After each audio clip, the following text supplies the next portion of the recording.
everyone. In today's class, we are continuing our chapter number 2, Quality Cost Management, of which today we are going to do practical questions. Now, all of these practical questions are related to cost of quality. So, we should know that what are cost of quality and how it can be categorized. So, let's first revise that and then only we'll do all the questions. So, here. So, cost of quality can be divided into two parts. The first one is quality control cost and the second one is quality failure cost. Quality control cost is incurred to achieve quality and quality failure cost is incurred due to cost consequences of poor quality, right? First, let's talk about quality control cost. In quality control cost, we have two different types of cost. The first one is prevention cost, which is mainly quality assurance and statistical quality control related cost. What is quality assurance? When you are making sure that the defects do not arise or you are taking some preventive measures to ensure that defects are not arising, that is our quality assurance related cost.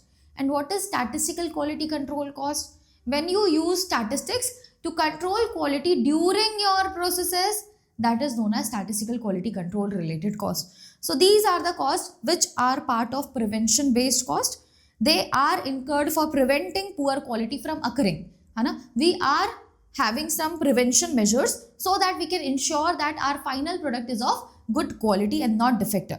For that, we are incurring quality planning cost for quality improvement program, cost of product and process design, training related costs where we are training our workers on quality measures so that they can make sure that the final product which is made in our organization is is a quality product, right? Next, quality circle where you are involving a lot of employees in this circle so that they can ensure that quality is maintained in the organization. Records, all the quality related records will be maintained here, and statistical process control, that is our statistical quality control. Next comes inspection related cost, which is appraisal cost. So when your final product is ready, now if you are checking that whether the product is defective or not, that is your inspection related cost where you're inspecting your final product. Now, inspection can also be done for raw material. The raw material which we received, we are checking whether this raw material is of good quality or it is defective. That also will be part of appraisal cost. Why? Because here also you are not taking any preventive measures. You are just checking whether the raw material is of good quality or not. And that is why it is our appraisal related cost. So, appraisal cost will include inspection related cost, whether inspection is done for final product or raw material. Now, what all costs will be there? Inspection or testing related cost, depreciation of the equipment which we are using for testing, workers involved in testing quality and performance audit related cost. Internal failure cost. So, quality failure cost where we are bearing the poor consequences of quality can be divided into two parts, that is internal failure cost and external failure cost. Internal failure cost means the final product has not reached to the customer but you have found that defective product. How it can happen? So when you did inspection, at that time we can find out that our product is defective or is of good quality. And that is why it is our internal failure cost where inside the organization itself, when we are checking our raw material or we are checking our final product, at that time itself, we got to know whether the product is of good quality or not. Next comes quality failure cost. In quality failure, we can subdivide it into internal failure and external failure cost. Internal failure cost is when failure or defects have occurred and you have got to know about it inside the organization itself. That means the product has not reached to the customer yet. While doing inspection, at that time itself we got to know that this product is defective and can't be used to give it to final consumer. Similarly, for raw material also, when we are doing the inspection, at that time we found out that this raw material is defective, then that related cost will be covered under internal failure cost. But most of the times it happens that whenever you found out a raw material is defective, then supplier is the one who is going to take care of it because it is supplier's product and it is not the defect which has occurred in our processes, right? Now, next comes external failure cost. When failure has reached to the customer, it is known as external failure cost. It can be any cost which has been incurred by the organization after the product has been reached to the customer and found defective. It is customer complaints, warranty repairs, replacements, repairs of the returned product which we got from customer, lost sales, damage of reputation, cost of field servicing where you are going to the place of customer and there you are solving the problem of the product. That is also the cost incurred due to defective product reached to customer. Now these are different categories of cost. Now on the basis of these categories, we have different types of questions under this chapter. Let's just start with our question number first to understand that how to solve questions of quality. है ना? देखो. The following is the information regarding turnover and quality cost of a company. We have sales revenue of 1 crore, net income of 10 lakh. So if you notice, there is nothing mentioned, right? Ki this revenue or income is of which particular period. Let's see other information is for which period. So if you notice, the second one is given for during the year. So we will say that our sales revenue and net income, as not mentioned, they are also on a yearly basis. During the year, customer returned 30,000 units needing repair. Repair cost averages 7 rupees per unit. So these are the units which are returned by the customer and they need repair of 7 per unit. After repairing that unit, can we send it back to the customer? Answer is yes. If nothing is mentioned, we'll make sure that the units which we got for repairs will repair that particular unit and send it back to the customer. Now think about it. Even if we are sending it back to the customer, this cost of 7 per unit for 30,000 units, this cost belongs to which category? Is it a prevention cost? Are you trying to prevent something? Answer is no. Everything has happened now. Now you are correcting it, right? So it is not a prevention related cost. Is it an appraisal cost where you are inspecting the product to find it out whether it is defective or not? Answer is no. It has reached to customer, so it is not appraisal cost.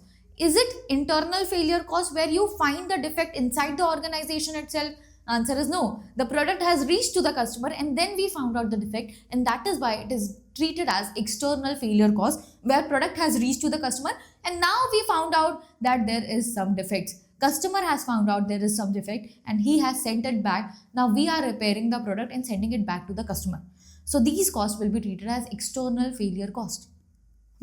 Now if you notice, this question says us to prepare a simple quality cost report classifying cost by rational category. So we have 4 categories of cost.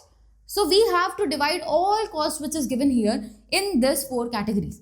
So what I'm doing is I'm directly making this quality cost report where I'll show all the different categories. Quality cost report. Now in this quality cost report, I want you to have 3 columns. This is our column 1 and column 2 and column 3. Particulars. Here we will write quality cost in rupees. And leave this column for now. We'll understand what is the use of it. Next. Now I have to bifurcate all the quality cost on the basis of that 4 categories. So these 4 categories has to be divided in the same sequence we have written here. First one will be prevention related cost, next appraisal, next internal failure, and then external failure cost. So write it down. Prevention cost. I'm leaving some space so that every prevention cost can be written here. Next is appraisal cost. Leave 2-3 lines, it's more than enough. Next is our internal failure cost.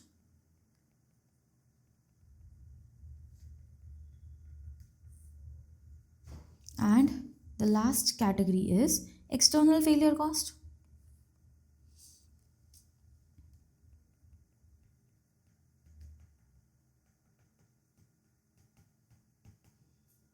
Let's number them. This is our 1, 2, 3 and the 4th one. Now, the first cost, which is 30,000 units returned by the customer and we are repairing it for 7 per unit, is our external failure cost. So write it in external failure cost. Return for repairs. So there are 30,000 units and 7 per unit is the cost for repair. Now this is equal to 2,10,000.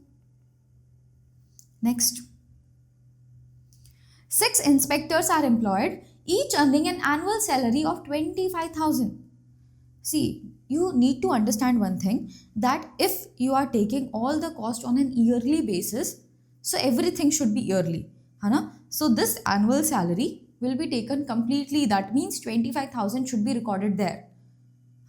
But if all the transactions or quality related costs, if I am writing in a monthly basis, so this salary should also be on a monthly basis. So you need to remember that if you are taking base as year, then every cost should be on an yearly basis, right? So this 25,000 is yearly cost for 6 inspectors. So 25,000 for every inspector multiplied by 6, that is equal to 1,50,000 rupees is paid to inspectors. Now what these inspectors are doing? These inspectors are involved in only with final inspection, that is production acceptance. So they are just checking our final product whether it's correct or not. So what is this cost related to? Is it a prevention cost where you are trying to prevent your products from getting defects? Answer is no. You are checking the final product whether it is defective or not, and that is why it is appraisal related cost. So write this cost in appraisal cost. 6 inspectors, product inspection.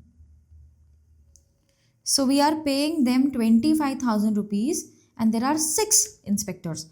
So 1,50,000 in total will be paid to them. Next, total scrap is 30,000 units. All scrap is quality related. The cost of scrap is about 15 per unit. So all the scrapped units are 30,000. Now I already told you that the material, when we inspect that, and if we found any defective material, then for that mostly supplier is going to pay for it, right? For all the defective material, supplier is going to pay for it. But the product, if final product is defective, then we are the one who is going to bear the cost. So here when we write total scrap, what does this scrap mean? Scrap can be 2 things. The first one, when you lost some material while processing, that is scrap. And sometimes spoilage, where defective units can't be corrected, are also called as scrap.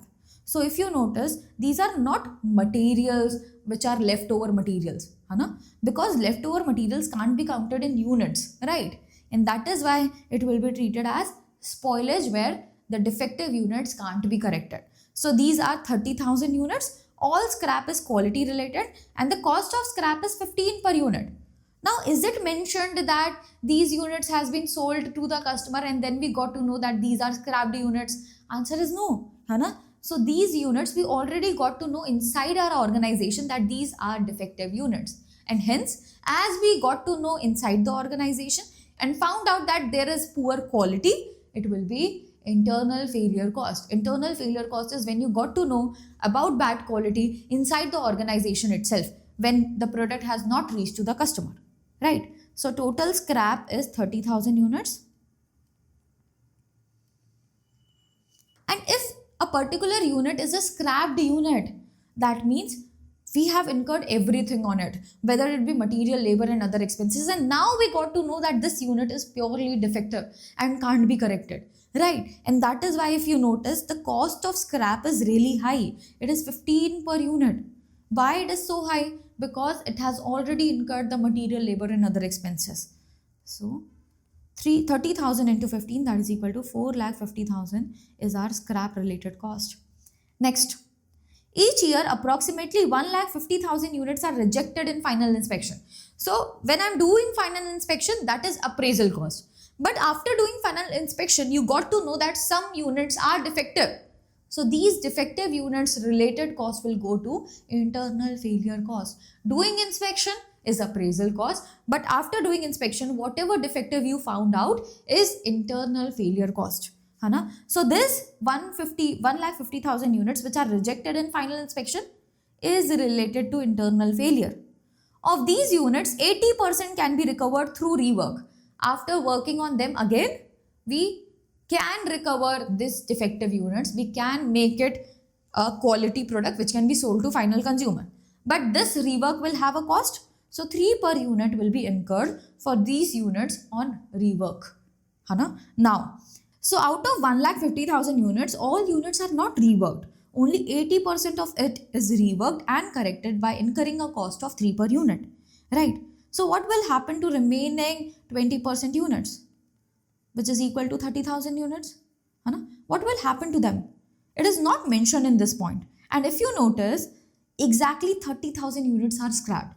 So these are defective units which are which can't be corrected and hence are scrapped at a cost of 15 per unit. So out of 1,50,000 units, 1,20,000 units will be corrected and remaining 30,000 units are already scrapped in our fourth point. Done. Now, if we are doing rework on 1,50,000 into 80%, that is equal to 1,20,000 units. If we are doing rework on it, what particular category of cost it is? Is it a prevention cost? Answer is no. Is it appraisal cost where you are inspecting? Answer is no. After inspecting, we got to know that there is a defective product and hence it will be treated as internal failure cost. So, rework related cost. So, out of 1,50,000 units which are rejected, 80% are reworked at a cost of 3 per unit. So 1,20,000 into 3, that is equal to 3,60,000 rupees. Next, a customer cancelled an order that would have increased the profit by 2,50,000. The customer's reason for cancellation was poor product performance, as product was not able to perform really well, and hence customer said that your product is not quality product, so I'll not buy from you, I'll buy from other competitors. The accounting and marketing departments agree that the company loses at least this much during the year for the same reason. Due to low quality, we lose sales of around 2,50,000 every year. So this is our lost sales. So is this 2,50,000, is it a quality related cost?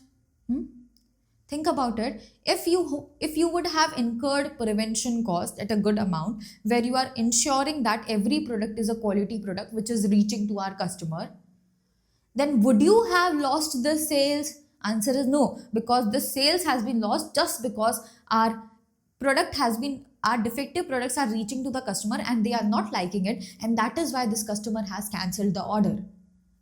So if you would have incurred quality cost in prevention related aspect, then you might have got this sales. But as you are not getting it, and that is why it will be treated as your lost sales. And lost sales is when defective product reached to customer and then they say that we don't want to buy from you because your products are not good. And that is why it will be treated as your external failure cost. Because customer has got defective products and now he is deciding that he will not buy from us. Now it can happen that he is not the customer who has bought earlier and got defective product. But there might be someone whom he know, he has got the defective product and this customer has decided that I will not buy from this company because this is not giving good quality product. This can also happen. So this is 2,50,000, which is defective related cost when defective has reached to the final consumer. Now, next is the company employs 5 full-time employees in complaint department. Each earns 20,000 a year. So we are paying to our employees 20,000 per year for what? Handling customer complaints. When customer complaints arises, when defective product reaches to the customer, and that is why this customer complaint related cost is external failure cost.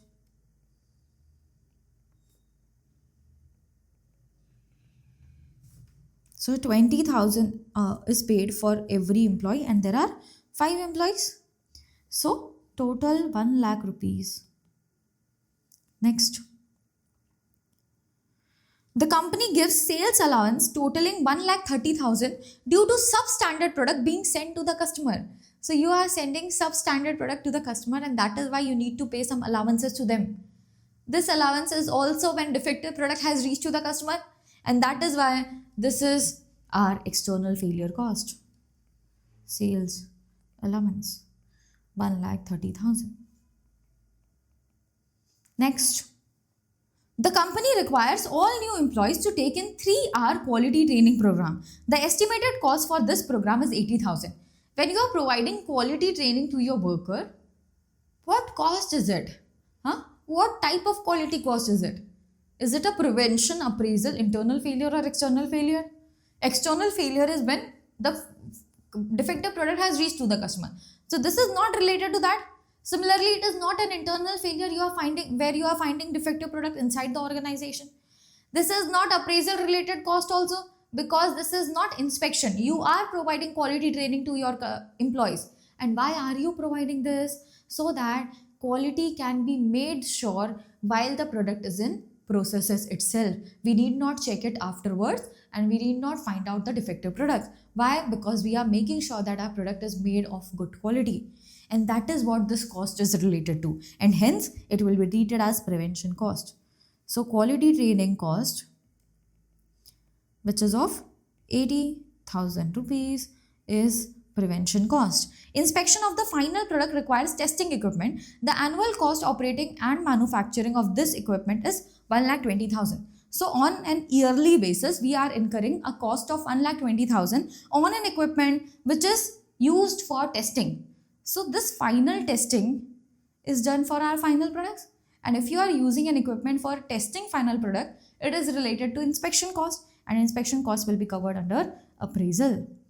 So cost of operating testing equipment, which is 1,20,000 rupees. Now, let's total all the categories. In quality prevention cost, though, we have only 80,000. In appraisal, the total cost incurred is 2,70,000. Internal failure, we have 8,10,000. Next, external failure is, where is the calculator? So, external failure is 2,10,000 plus 250 plus 1 lakh plus 1,30,000, that is equal to 6,90,000. So, if you notice, the company is incurring very less cost for prevention related, and hence the other costs are very high. So, if you incur less cost in prevention, you are going to have a lot of internal and external failure related cost.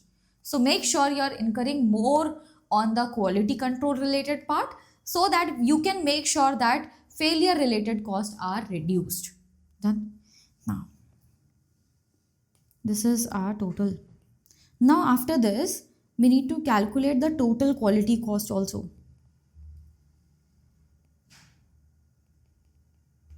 Which is the total of 1 to 4.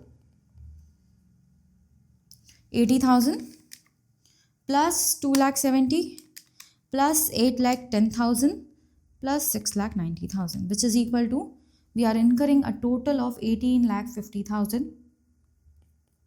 Now, after this, we have one more column, and this column is for showing percentage of sales. Because if you notice, the question only says that you need to show quality cost report.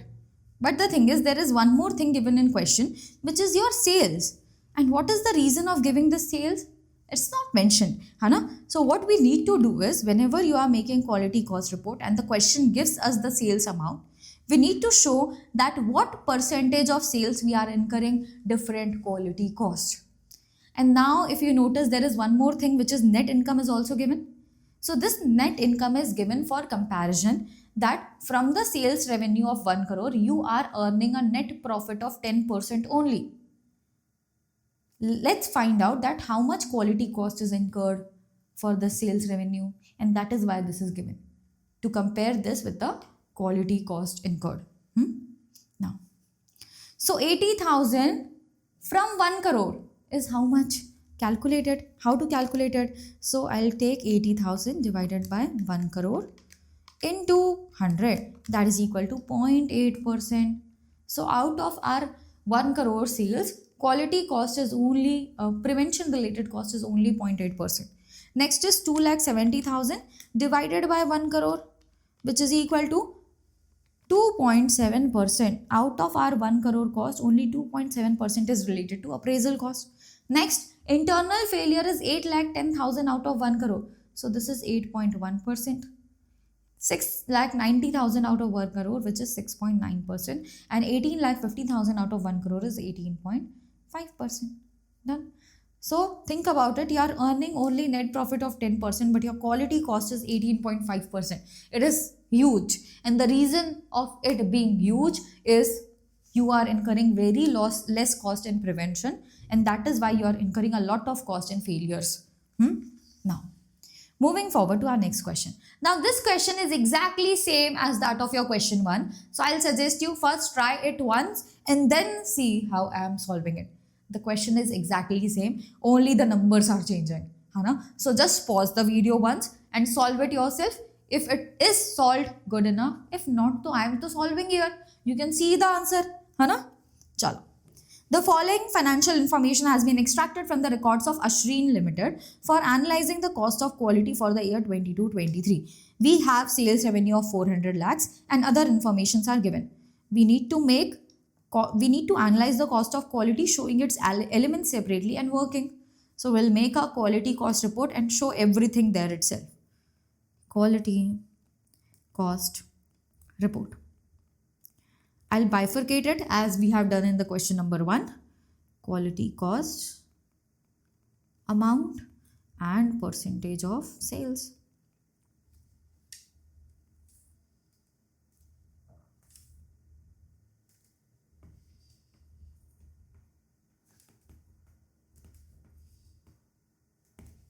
Now, the first category which we have is our prevention cost. Then we have appraisal cost. Then internal failure cost.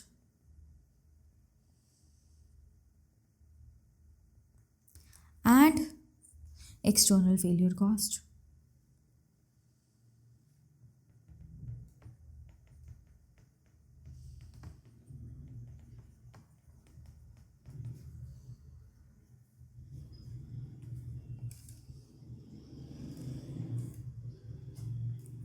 Now, the first one is, during the year, customer returned 40,000 units needing repair. Repair cost averages 8 per unit. So, repair cost is when the customer has got the defective product and now we are getting it back from them and repairing it so that we can give that product back to the customer. Right. So, 40,000 units, 8 per unit. This is related to customer getting defective product and hence external failure cost. So, return for repairs. Total 40,000 units are there and every unit has a cost of 8 rupees, which is equal to 3,20,000. Next. Third point is 6 inspectors are employed, each earning an annual salary of 2 lakh rupees. These 6 inspectors are involved only with final inspection. So these inspectors are inspecting only the final product, not doing statistical quality control, right? Not inspecting during the processes. Hence, this will be appraisal cost and the total 2 lakh rupees for 6 employees, that is equal to 12 lakh rupees, will be transferred to appraisal cost. Employees or 6 inspectors.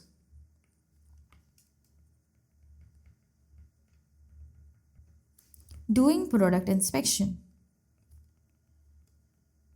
So, we are going to pay 2 lakh rupees each employee and there are 6 employees. The total 12 lakh rupees has been paid to these employees. Next we have total scrap of 30,000 units. All scrap are quality related. The cost of scrap is 20 per unit. So, scrap is internal failure, 30,000 units and 20 per unit, which is equal to 6 lakh rupees. Next, During the year, approximately 1,20,000 units are rejected in final inspection. Of these, 90% can be recovered through rework. The cost of rework is 8 per unit. So, out of 1,20,000 units, only 90%, that is equal to 1,08,000 units, are reworked and corrected. And hence, only for 1,08,000 unit will take 8 per unit.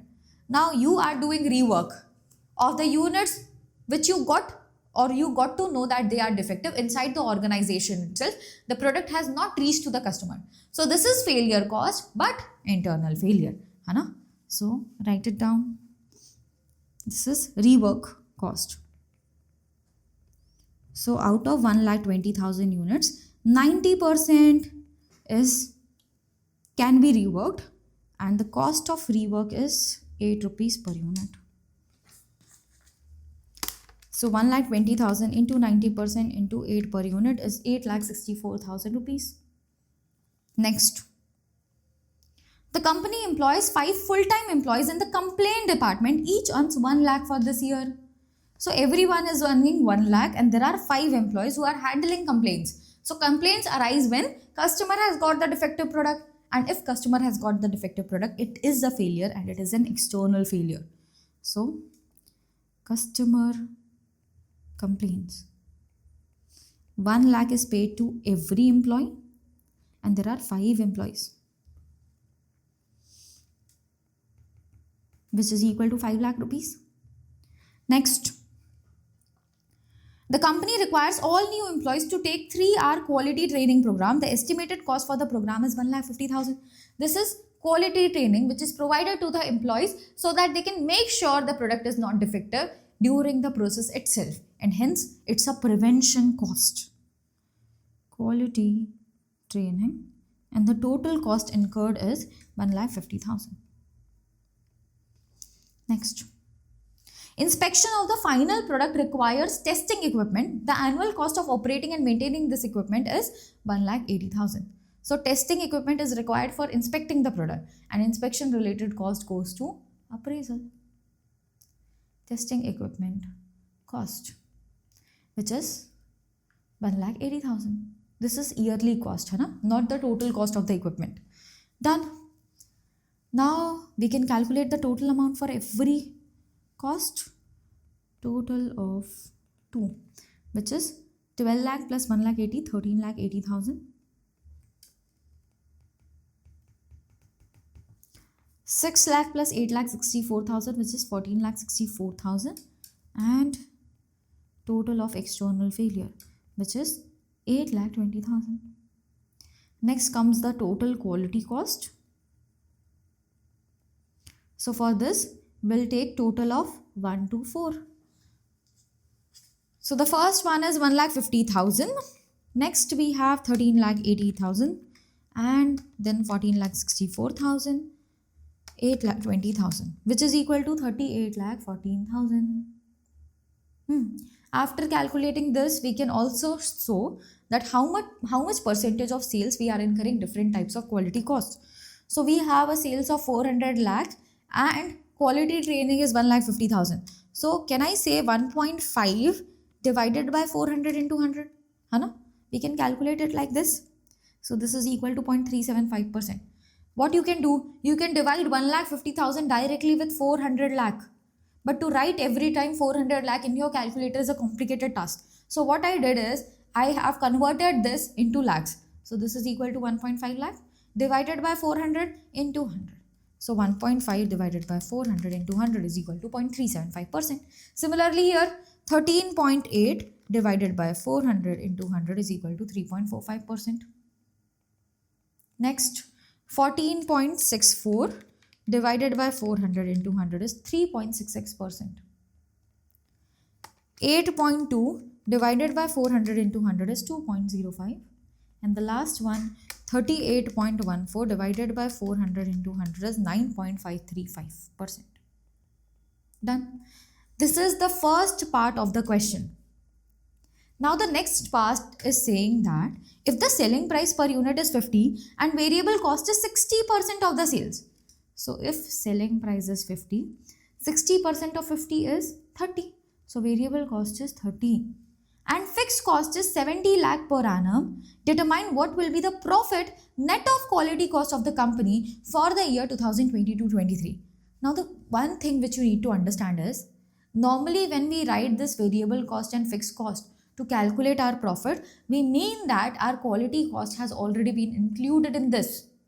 But if you notice here, it is separately mentioned that you need to calculate profit net of quality cost. That means our variable cost and fixed cost do not have quality related cost involved in it. And that is why we need to remove this quality cost from our sales to get the final net profit. है ना? चलो. So we'll calculate it here. This is the second part of your question. Calculation of profit net of quality cost.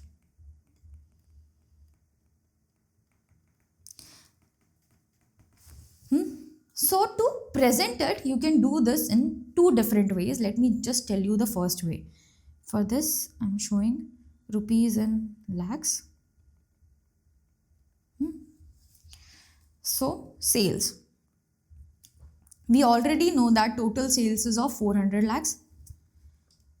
How much units has been sold? Can you calculate it? We have 400 lakhs of sales and every unit is sold for 50 rupees. Hana? So 400 lakhs divided by 50 is equal to 8 lakh units.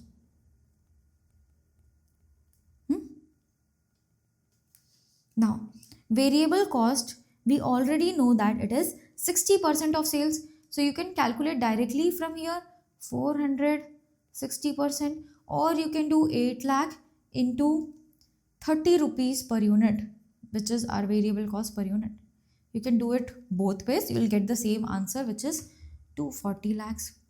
We'll reduce this. And then, now can you tell me that after reducing variable cost from sales, what we get? We normally get contribution, right? So whenever you reduce from sales all the variable costs, you are going to get contribution. So this contribution is of 160 lakhs. But there is one question which I want answer from you. We already told that in this variable cost and fixed cost, there is no quality cost involved. But when we calculate contribution from reducing variable cost from sales, we want the total contribution, right? The variable cost should include every type of variable cost which has been incurred. And that is when you get the contribution, the right contribution. So can I tell that it is not the right contribution? Because this variable cost do not include the quality cost incurred for providing the product to the customer. So this is contribution, but not complete contribution. And that is why we need to consider our quality cost also. Now you can do two things. First, you can divide this quality cost into how much is fixed and how much is variable. But that is a complicated task which is not required here, which is not the purpose of quality cost chapter. And that is why we'll only take the total quality cost here. We'll not divide it into what is the fixed cost of it and what is variable. Done. So the total quality cost is 38.14 lakhs. We'll reduce this to get contribution net of quality cost.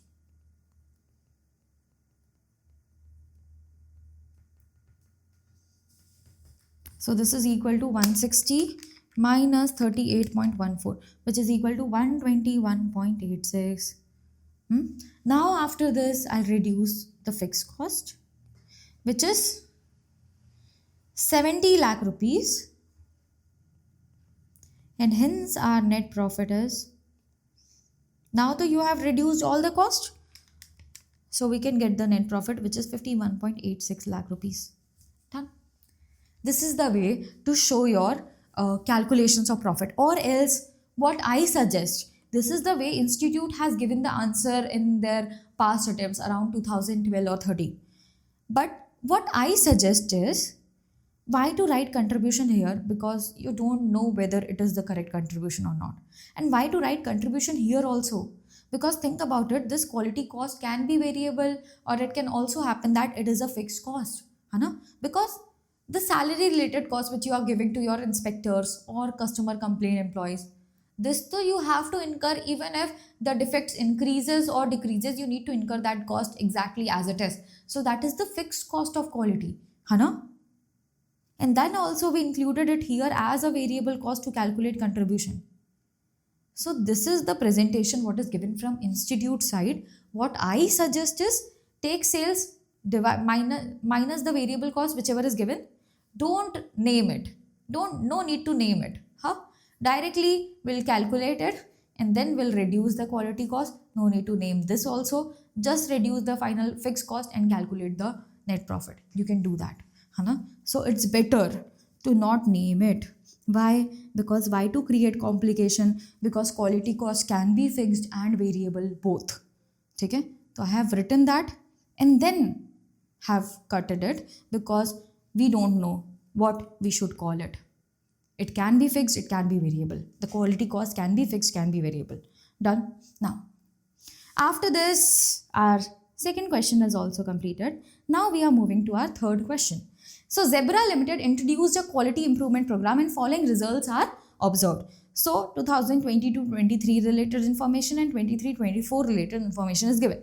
Sales we have done of 10,000. This is given in lakhs. So 10,000 lakhs is the sales. Scrap is 150. Rework is 650, 550. Product inspection 250, 325. Product warranty 500, 250. Quality training 125, 250. And material inspection 120, 90. Classify the quality cost and express each class as a percentage of sales as we were doing in the previous questions. Hana? Same way we'll do it here also. A. We are calculating or maintaining a quality cost report. And percentage of sales. So first we'll write the quality cost, and if you notice we have two different years. So what I am doing is I'm making three main columns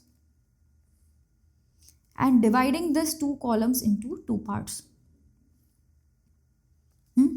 So this is for 22-23 and this is for 23-24. Here we'll write our quality cost.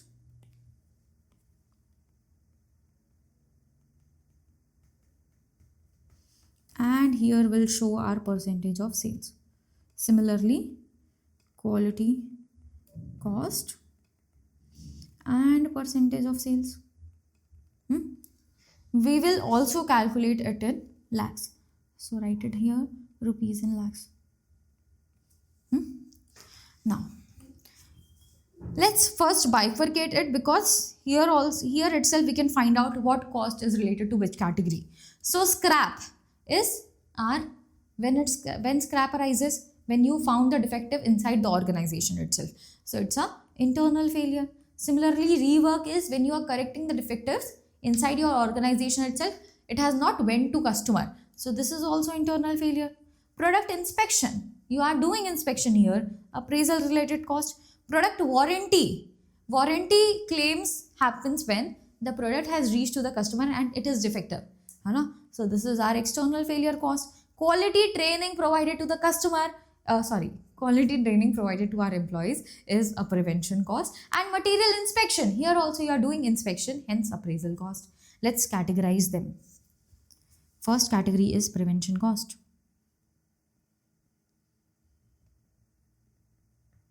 In prevention cost, we have quality training cost. You can solve this first part of the question by yourself. So just pause the video and do it yourself. Why to watch this? You have already seen the video first and second question. It's exactly same, nothing new. So just pause the video and do it yourself once. So quality training is 125 and 250. There is nothing else except quality training. Hence, we'll calculate for appraisal cost. Appraisal cost includes product inspection and material inspection.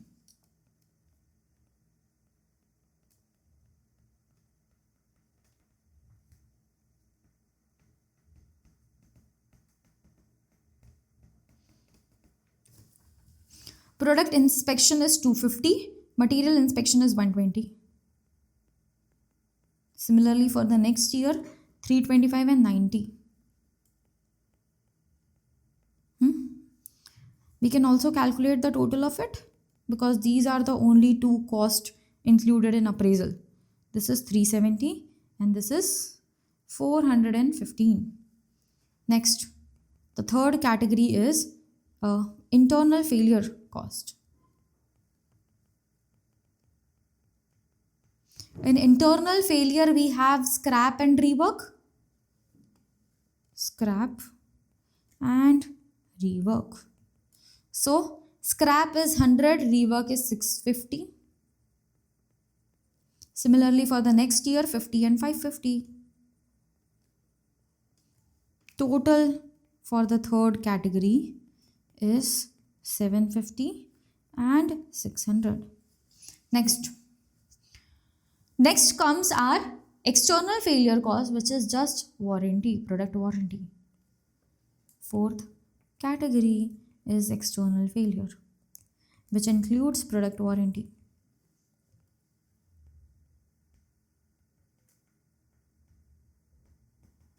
So the total cost of it is 500 and 250. Nothing else is there. Let's just check that. Have we recorded everything? 1, 2, 3, 4, 5, 6. 1, 2, 3, 4, 5, 6. Done. Now, after this, let's calculate the total quality cost.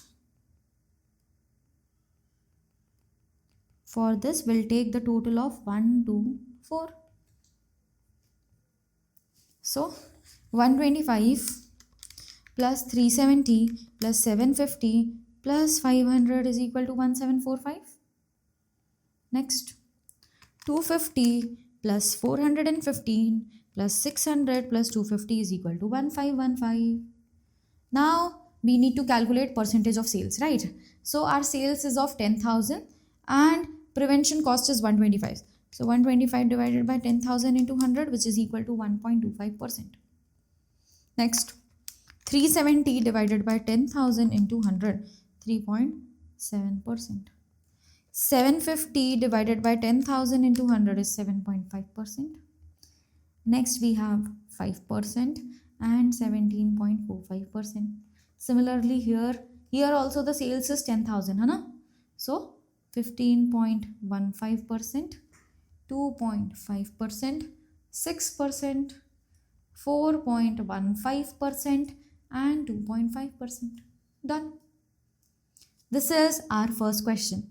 Next part says that compute the increase in the amount of profit due to quality improvement. How to know how much profit has increased? The question is the question giving you the profits or the other costs which we have incurred? Answer is no. And if you notice, we don't need other costs, right? We need to just show that how much profit has improved due to quality improvements. So we know that quality related cost in the previous year was 1745 and now it is 1515. So if you notice, the cost has reduced. And if you want to increase profit, two things can be done. The sales can be improved or the cost can be reduced. So if the cost has been reduced, that is also equal to increase in profit, right? So the cost reduction is 1745 minus 1515, which is equal to 230 lakh of cost we have saved under quality. And if you notice how this cost has been saved, because now we are incurring more on prevention cost, and that is why we are able to save cost from here. And if you notice, we are also incurring more of appraisal cost. So if you incur more of quality control cost, you are able to save failure related cost, and that is how we are able to save a lot of cost. Done. So write it down. Second part of the question: increase in profit during 23-24 due to quality improvement is 1745 minus 1515 in lakhs, which is equal to 230 lakh rupees, which is huge. Now, next question is exactly same as that of question number 3.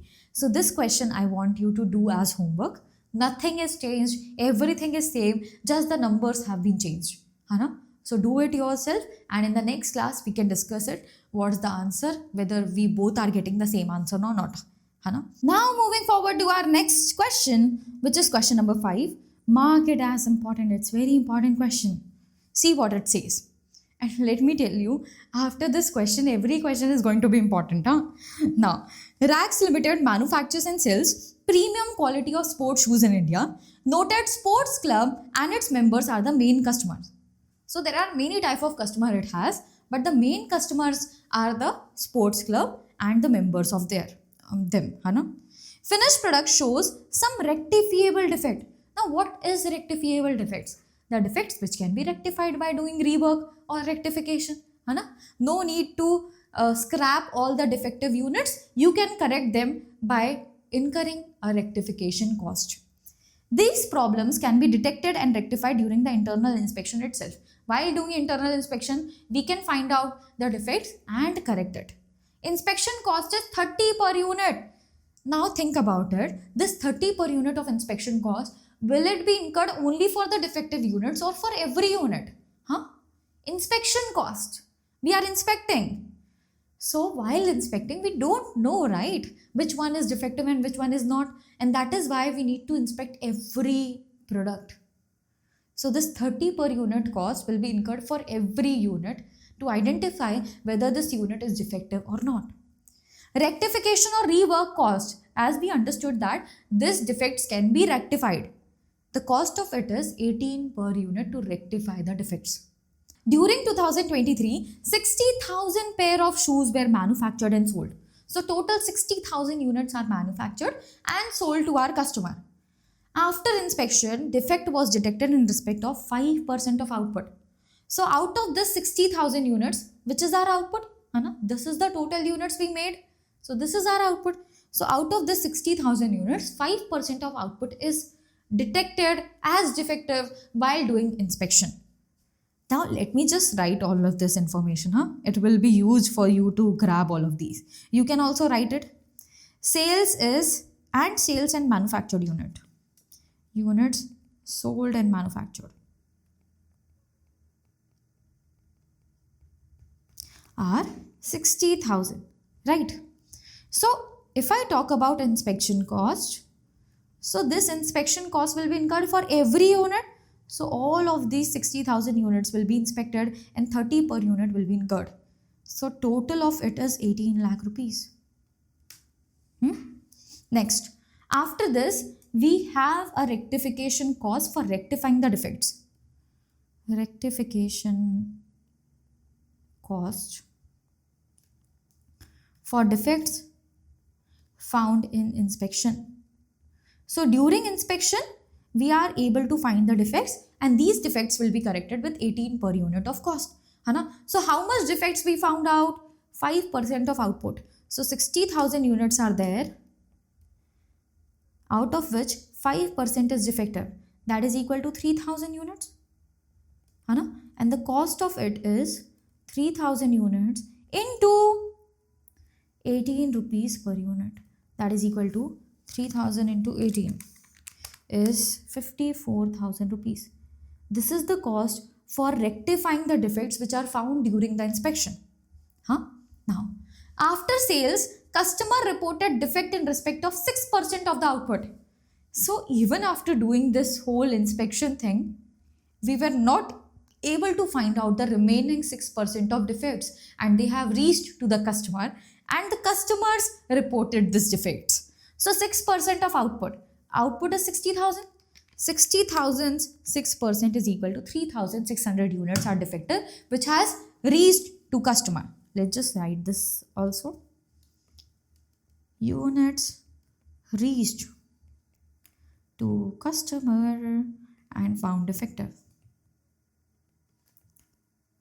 This is 60,000 units into 6%, that is equal to 3,600 units.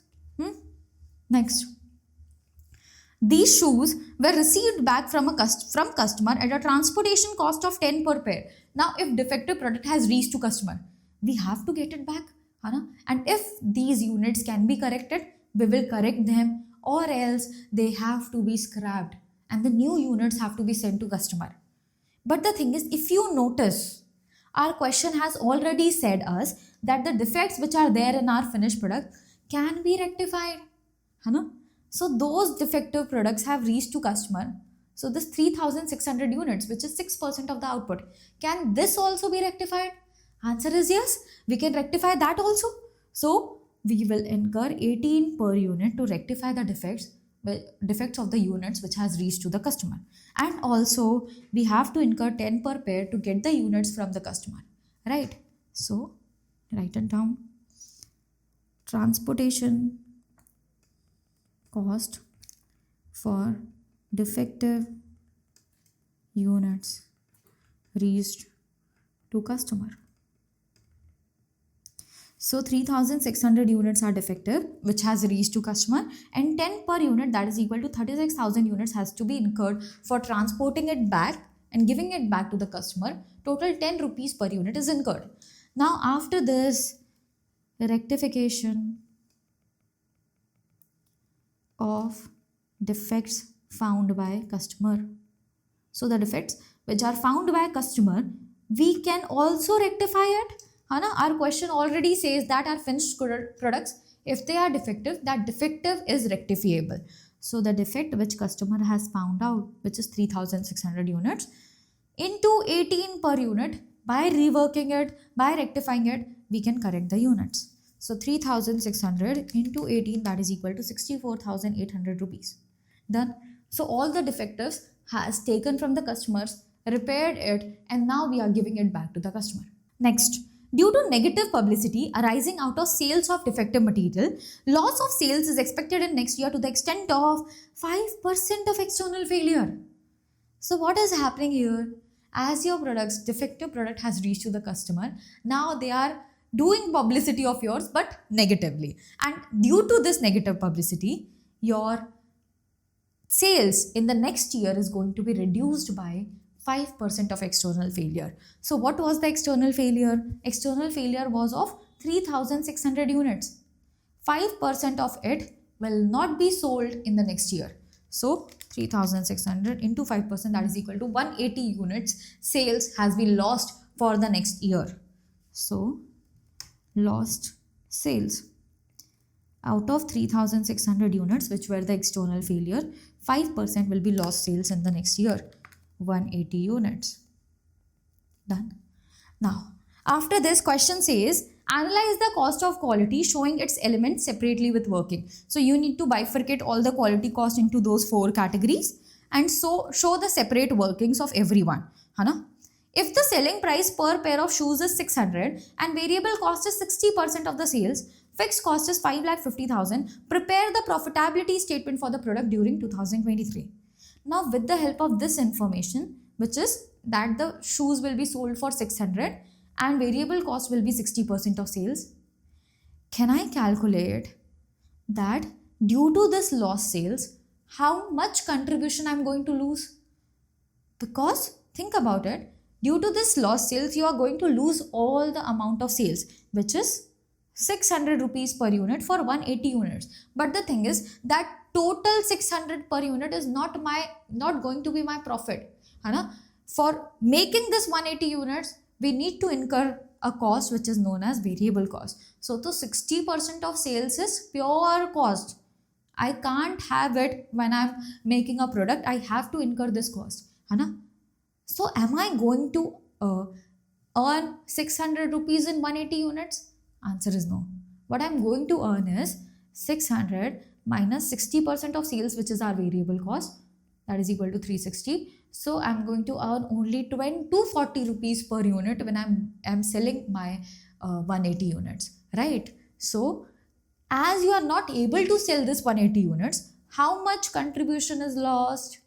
Because the total sales is not lost, only the contribution is lost. How much contribution you lose? 180 into 600 is the selling price minus variable cost is 60%. that is equal to 240 into 180. So 180 into 240 is 43,200. This is my contribution lost. Done. Now, after this, we need to classify the cost, right? So let's just classify here itself and then we'll make a proper table as we always make. So the first is inspection cost, which will be our appraisal related cost. Next is our cost of rectifying the defects found in inspection. During inspection, we found defects. So this is internal failure. The product has not reached to the customer yet. Next, units reached to customer and found defective. For this, we are incurring transportation cost. This is incurred due to defective products reached to the customer, and that is why it is external failure cost. Similarly, rectification cost of defects found by customer is also external failure. And the lost sales, which is due to defective product reached to the customer, this is also external failure. Done. Now, after categorizing it, we can make our quality cost report. Ma'am, can we do all of these in our exams? Yes, every working you can make part of your answer itself. This can be treated as your working note because this is the place where everything we calculated. Now we'll make a report which our answer needs. That is our quality cost report.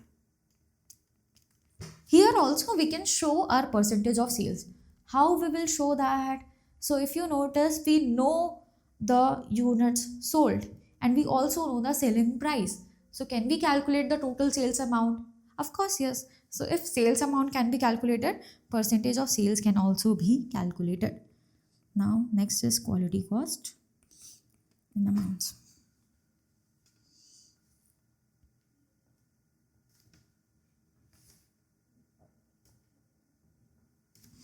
Now, the first one is prevention cost.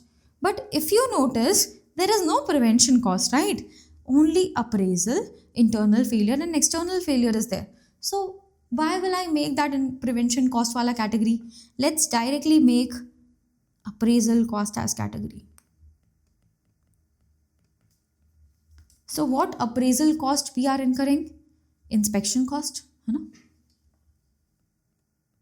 which is for every unit. For all the 60,000 units, we are going to incur 30 per unit. This is equal to 18 lakh rupees. Done. This is the only inspection cost.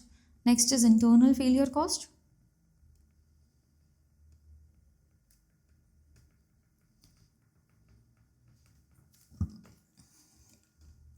In internal failure, we are rectifying the defects found in inspection.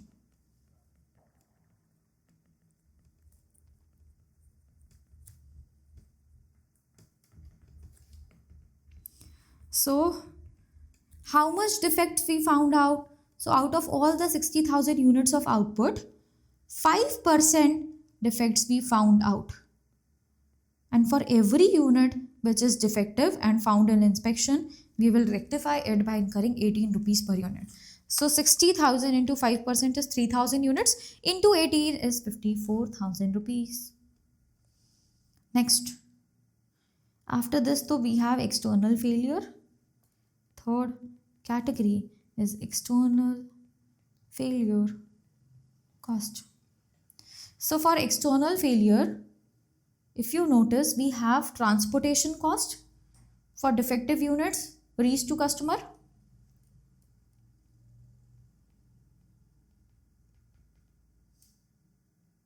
For getting back the units for repair.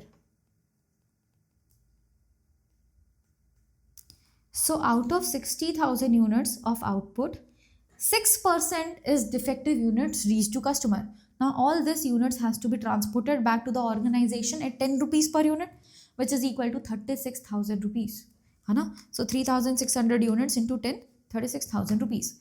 Next comes the rectification or repair cost of defective units reached to customer. So we have 60,000 units ka 6% is defective output, which has been reached to customer, and 18 per unit will be incurred for correcting it, which is equal to 64,800 rupees. Done. Next, we also have contribution lost due to negative publicity. Write it down. Contribution lost due to negative publicity. So how much contribution is lost? 43,200. How we got this 43,200? So out of 60,000 units, 6% is defective found by customers. Huh? Of this 3,600 units, 5% will be units not sold in the next year due to this negative publicity. And for these units, how much contribution will be lost? So sales is of 600 per unit minus 60% is our variable cost.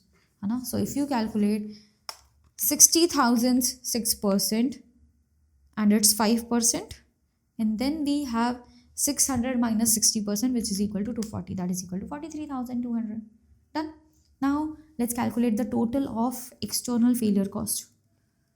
Total of third is 36,000 plus 64,800 plus 43,200, that is equal to 1,44,000. And if I calculate the total quality cost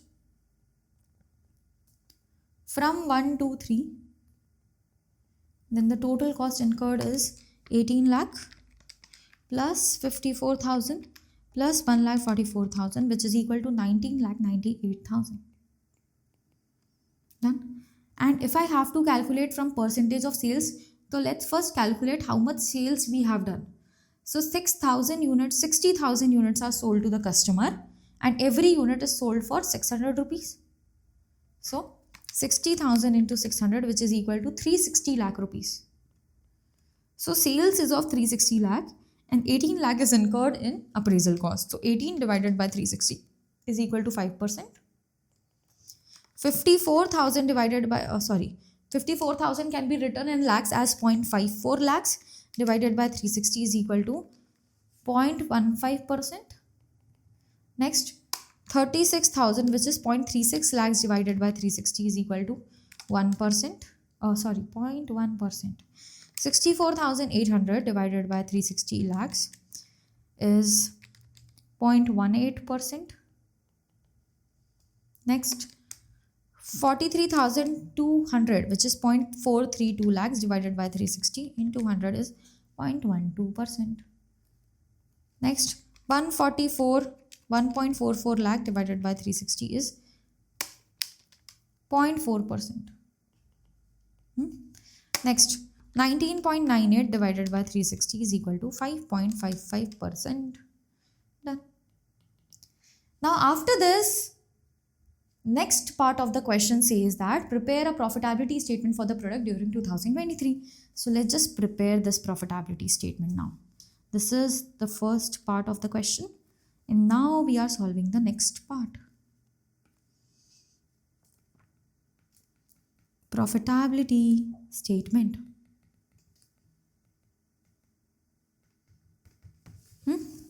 Now, this profitability statement will be shown for which year is it mentioned? 2023. Let's first show the sales, which is of 60,000 units at 600 per unit, that is equal to 360 lakhs. Next, we have variable cost, which is 360 rupees, right? So 660% into 60,000, or else you can directly calculate it by 360 lakh into 60%, which is equal to 216 lakh, right? Next, after this we can write it as contribution if you want to, but I'll suggest not to write it as contribution. 360 minus 216, 144 lakh. Then we are reducing our quality cost, which is 19,98,000. And then we are also reducing our fixed cost, which is 5,50,000. After reducing this both cost, our profit is 1,18,52,000. This is the net profit we earned in this case. Done. With this, we have completed our question number 5, right? Question number 5 is completed. Now moving forward to our next question, and this question is going to be your homework. Why? Because it's exactly same as that of your question number 5. Now if you see, the difference is only here you have been given the categories of your cost. The first one is internal or appraisal cost. So this is the first category.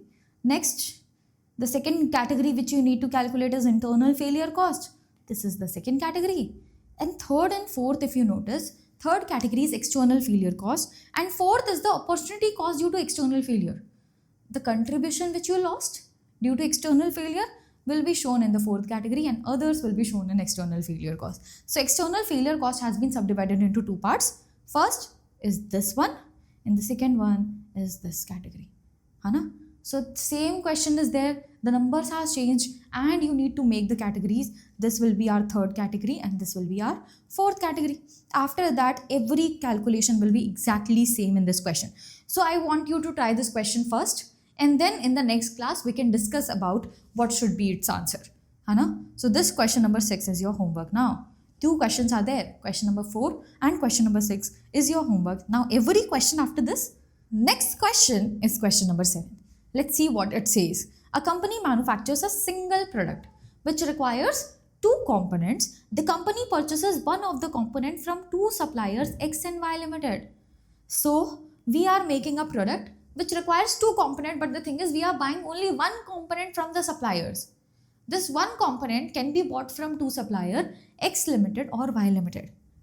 So there are two suppliers for one component. The price quoted by X Limited is 180 per component. 180 per 100 units of the component. So price quoted. He is saying 180 per 100 units of component. And it is found that on an average 3% of the total receipt from the supplier is defective. So how much defective is there? Whatever you are receiving, you will get 3% as defective. So if you notice this price quoted by X Limited, this is 180 for 100 units. So can I say that it is 1.8 per unit? I can say like this, 180 for 100 units or 1.8 per unit. It's exactly same. Next, the corresponding quotation from Y Limited is 174 per 100 units. He is saying that he will charge only 174 rupees per 100 units, which is 1.74 per unit. With defect rate of 5%, as he is charging less, the reason behind him charging less is his products has more defect. 5% of component received from Y Limited are defective. If the defective are not detected, they are utilized in production, causing a damage of 180 per 100 units of the defective component. What our question is saying, if during inspection process you are not able to find these defectives, then this defective will go in production and they will lead to 180 per 100 defective units as cost due to damage.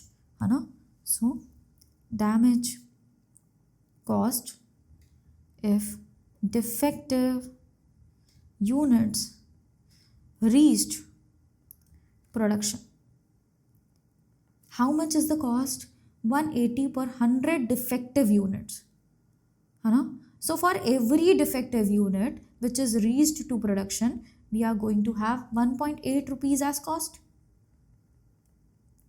Right?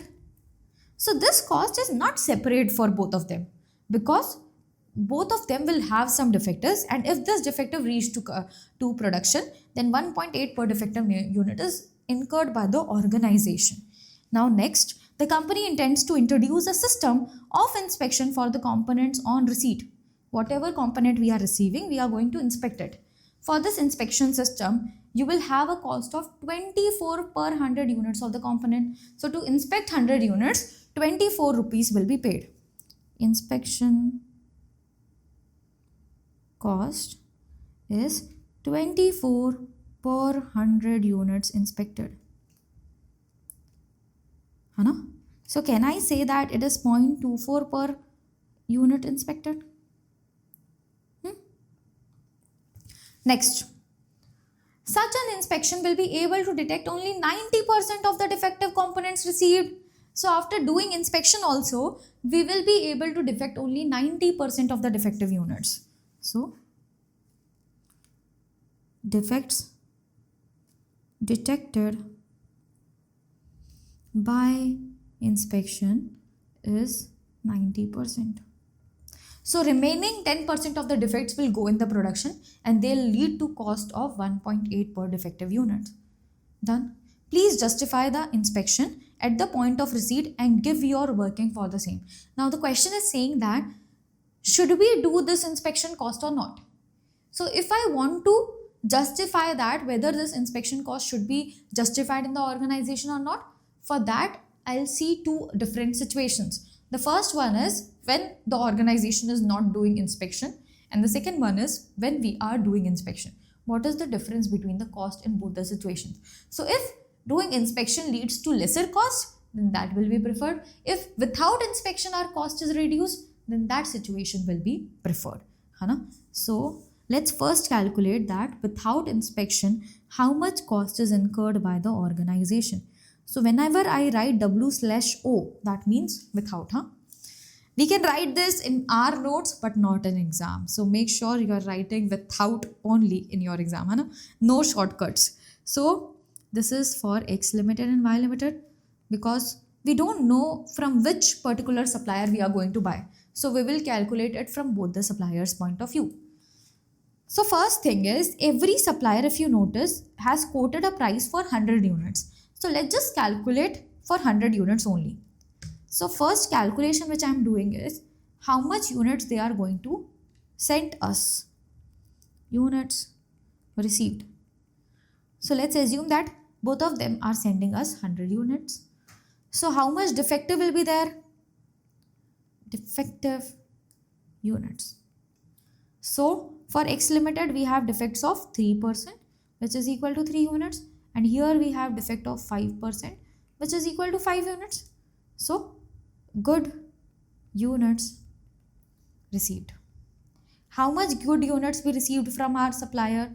Out of 100, 3 is defective. So 97 is good unit. Out of 100, 5 is defective. So 95 is good unit. But the thing is, as we are not doing this inspection, so we will be able to identify this defect during inspection. Answer is no. There is no inspection kind of thing here, right? So you will not be able to detect this defectives during inspection.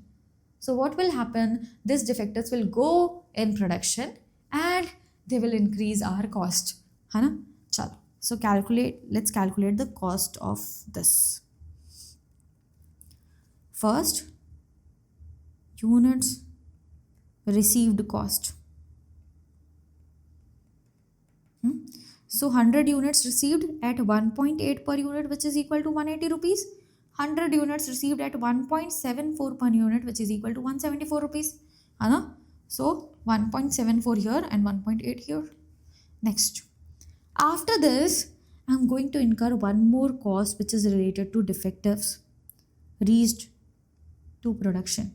There will be no inspection cost, but as defective reached to production, there will be cost incurred for the same. So 3 units here reached to production which are defective. And for every unit which is defective and reached to production, we have to incur 1.8 per unit.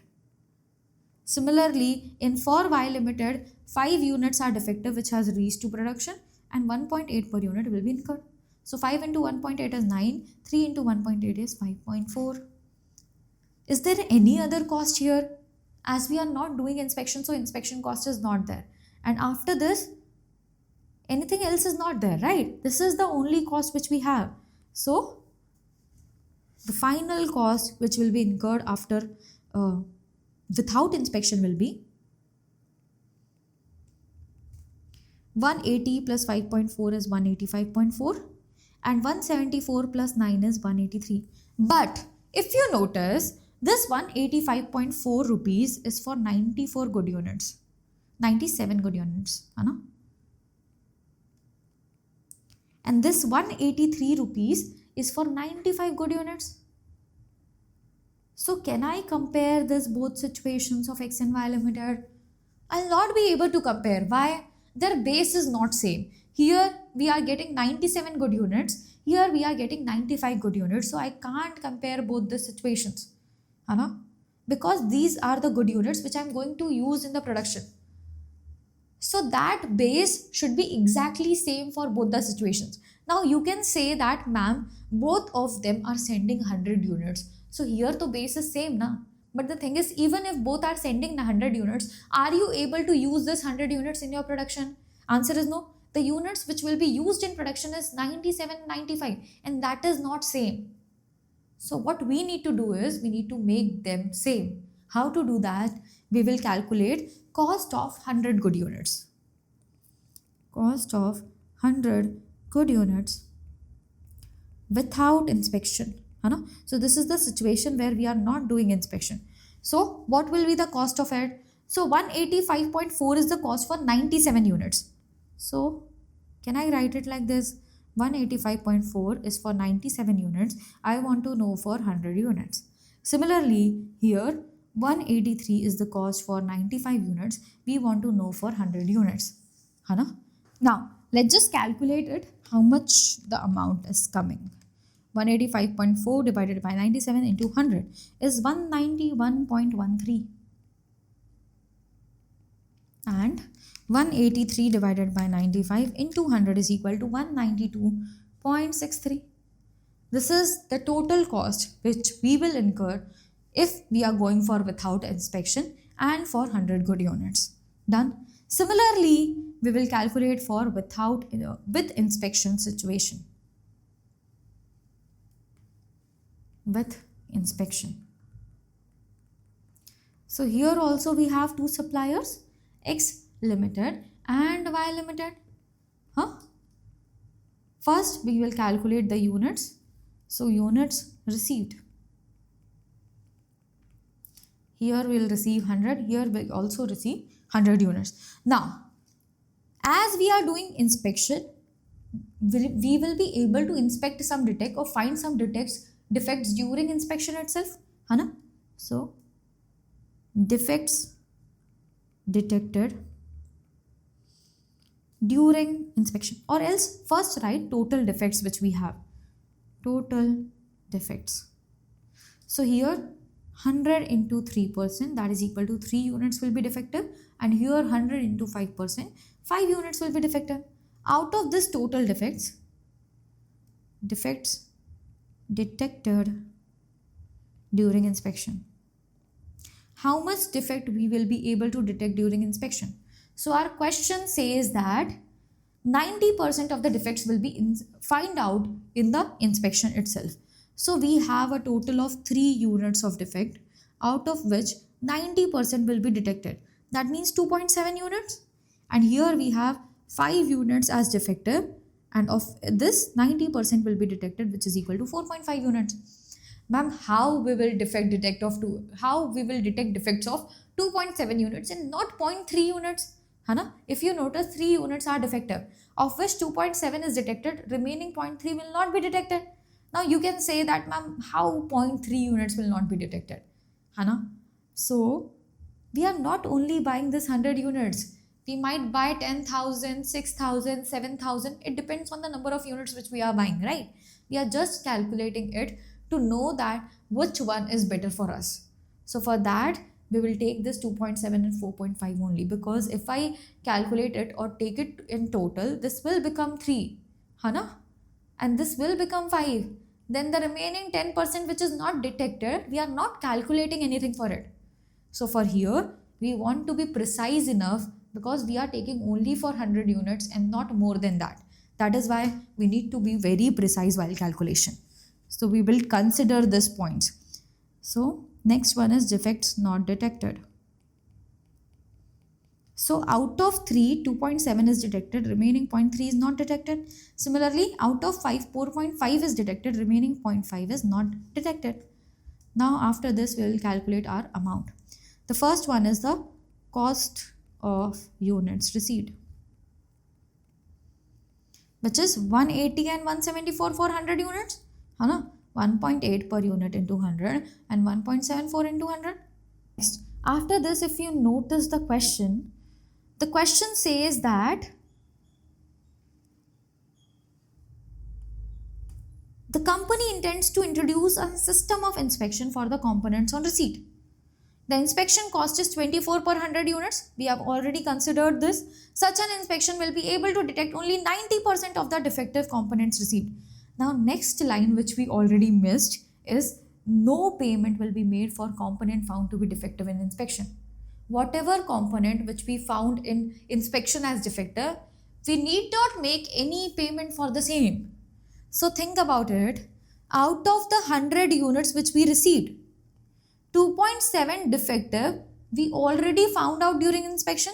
So for this 2.7 units, are we need to pay anything? Answer is no. We need not pay anything. Similarly, out of this 100 units, as 4.5 is detected, we need not pay anything for this 4.5 units. So can I consider this whole amount? Answer is no. We need to reduce the amount of defects detected during inspection, because these costs will not be paid by the organization. So 1.8 per unit and 2.7 units are detected during inspection. Similarly, 1.7 per unit we are paying here, multiplied by 4.5. This is the amount which we need not pay because the defects are detected during inspection. So no money will be paid to the supplier. 1.8 into 2.7, 4.86, and 1.74 into 4.5, which is equal to 7.83.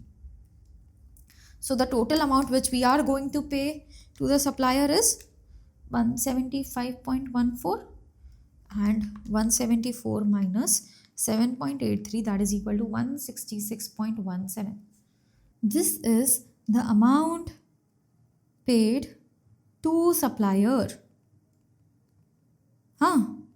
So this is the amount which we are going to pay to the supplier here for 97.3 units, and here we are paying for 95.5 units, right? Because 4.5 has already been detected. So 100 minus 4.5, 95.5 units, we have paid this amount. Now, after this, you will also incur some inspection cost. Inspection cost is 24 rupees per 100 units. So tell me one thing. Are we going to inspect this 100 units or 97.3 units? Are we going to inspect this total 100 units or only 97.3 units? We are going to inspect this 100 units. Then only we'll find out that 2.7 is defective, right? So total 100 units are inspected, and for 100 units, you are going to incur 24 per 100 units inspection cost. So 24 will be incurred here. Similarly, here also we are going to inspect 100 units. Then only we found out that 4.5 is defective. So total 24 is incurred here also. After this, our cost is 175.14 plus 24 is 199.14, and 166.17 plus 24 is equal to 190.17. Now, after inspecting also, you will not be able to find out the defects, which is 0.3 units here and 0.5 units here. So for that also will incur some cost. Cost incurred for defects not detected. So how much defect will not be detected? 0.3 units are not detected, multiplied by 1.8 will be the cost incurred. Similarly, 0.5 units are not detected, 1.8 per unit will be the cost incurred due to defective reaching to production. So 0.3 into 1.8 is 0.54, and 0.5 into 1.8 is 0.9.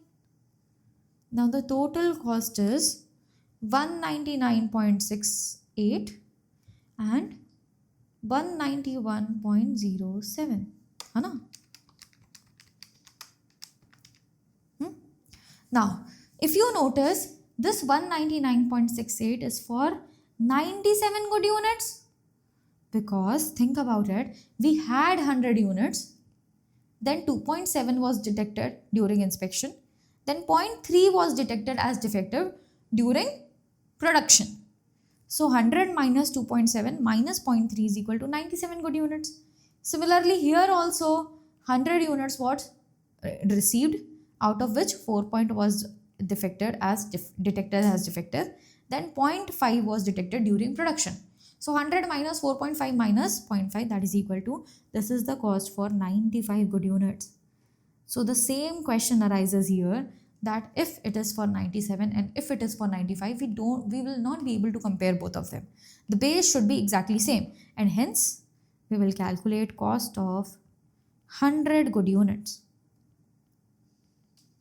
So 199.68 is for 97 good units. So what will be the cost for 100 units? That is equal to 205.86. 199.68 divided by 97 into 100. Similarly, 191.07 is for 95 units. What will be the cost for 100 units? This is equal to 201.13. Done. Now, after this, if you notice, we will compare X limited and Y limited, right? Hana? So with inspection, X limited is incurring 205.86 and for Y limited it is only 201.13. So if I am going with inspection, then Y limited is better option. Hana?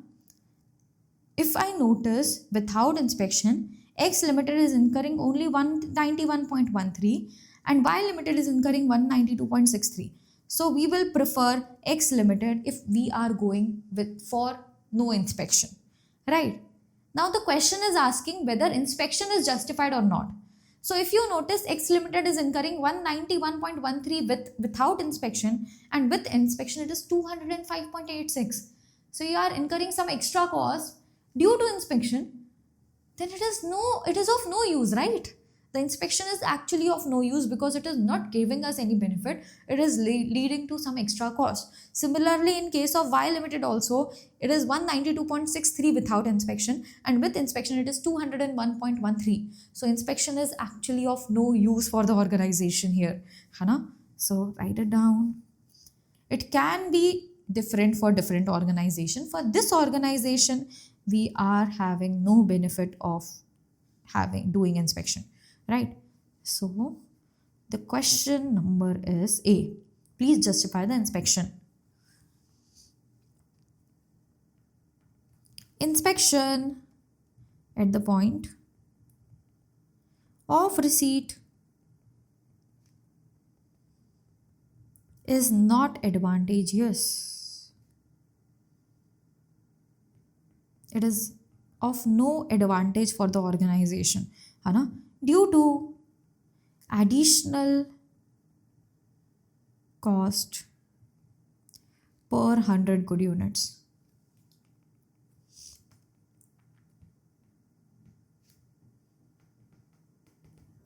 For per 100 good units, we have to incur some additional cost in inspection. So that is why it's of no use.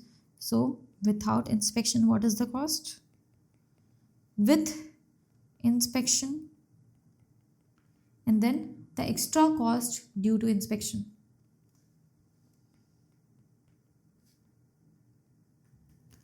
For X limited and Y limited.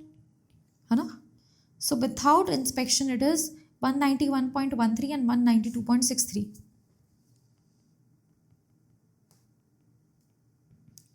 And with inspection it is 205.86 and 201.13. So what is the extra cost due to inspection? 205.86 minus 191.13, which is equal to 14.73 per 100 units. 201.13 minus 192.63, which is equal to 8.5 per 100 inspections, which is of no use, right? Now, Hence, inspection is not justified. This is the first part of this question. Now the next part says that assuming a total requirement of 10,000 units, ascertain the lowest supplier. Which one will be the preferred supplier? So the first thing is decided that we are not going with inspection. So if you are not going with inspection, in without inspection situation, which one is better? X Limited is better because the cost incurred for X Limited units are 199.13 and here we are incurring 192.63 per 100 good units. So which one is better? X Limited is better. Write it down.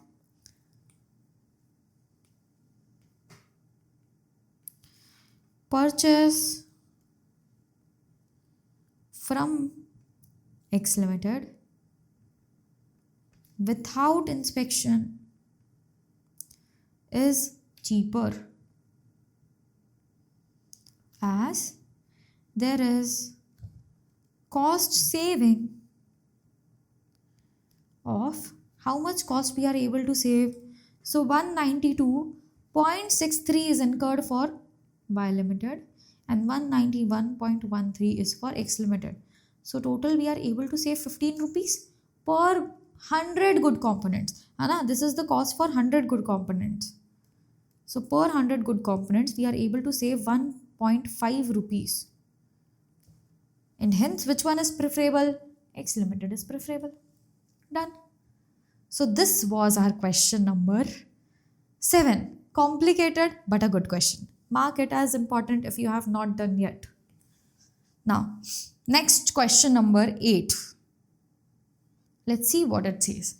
You have been provided with the following information in respect of a particular company which manufactures a single product. Production and sales per month is 2,000 units. We are producing and selling 2,000 units. Selling price is 1,000 rupees. Variable cost per unit is 700 rupees.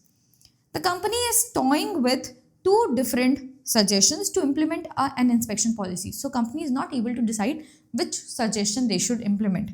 Those are suggestion 1, to avoid final inspection, strengthen inspection at the stage of raw material inputs. So what we are doing in suggestion 1, we are avoiding the inspection of final product and we are doing inspection at the raw material stage itself. And the cost of it is 1,000 rupees, 10,000 rupees per month. Now, the raw material rejected at this stage will be replaced by the supplier free of cost. So the cost of defective raw material is not bared by us, it will be bared by our supplier only.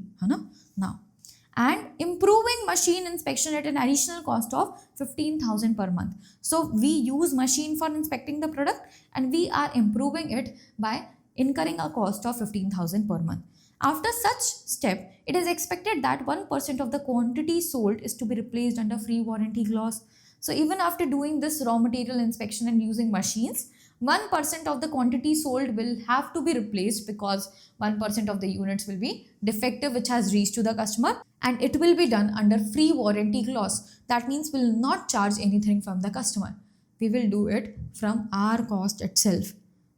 So let's just first evaluate this suggestion 1 and then we will go to suggestion 2. So suggestion 1. In suggestion 1, if you notice, the first cost which we are incurring is raw material inspection and machining cost for inspection. Both of these are the cost of inspecting the product. Can I say that it is an appraisal cost? Definitely we can say that. So the appraisal cost for suggestion A is first raw material inspection cost, which is 10,000 per month. So the calculation which we are doing is in months. And we have some improving machine inspection cost.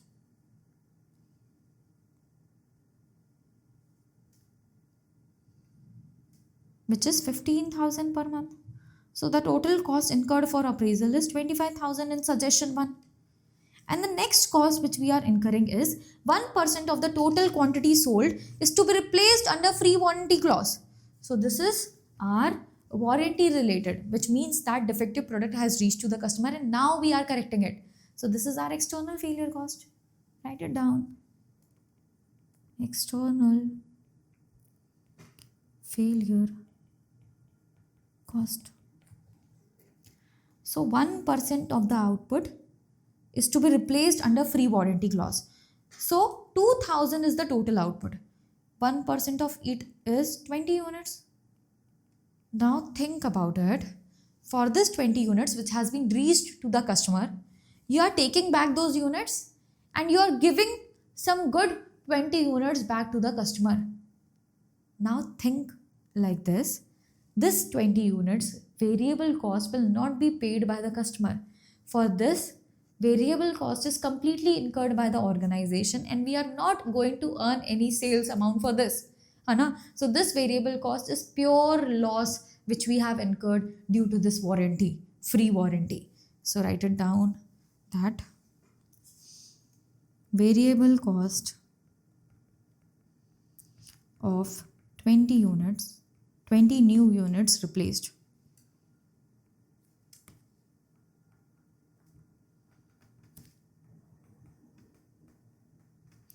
These 20 units, how we got it? So out of 2000 units, 1% will be warranty replacement.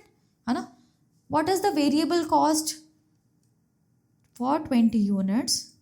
The variable cost is 700. This is the pure cost incurred and bared by the organization. So total 14,000 will be the cost bear by the organization. Now after this, think from a different perspective also.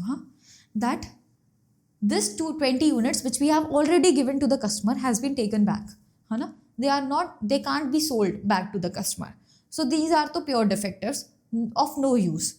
Now we are sending this new 20 units to the customer at a variable cost which is completely bared by the organization. Plus, if this 20 units, if they would have sold to the customer, would you not be earning contribution in this? By selling these units to the customer, you will have a sales of 1000 rupees per unit and 700 will be your variable cost. So 300 per unit you might have earned on this 20 new units which you have sent to the customers as a warranty replacement. So this 300 per unit is contribution lost and this is also external failure cost. So contribution not earned in 20 new units sent under warranty policy. Right? So these 20 units might have earned 300 rupees. How we got this 300? 1000 was the selling price minus 700 is our variable cost. So 300 we might have earned in this units, but we are not able to earn it as we are giving it as free warranty replacement. And hence 6000 is the cost incurred for the same. Now the total cost for suggestion 1 is 25,000 plus 14 plus 6, which is equal to 45,000 is the total cost of suggestion 1. Now let's see what suggestion 2 is saying.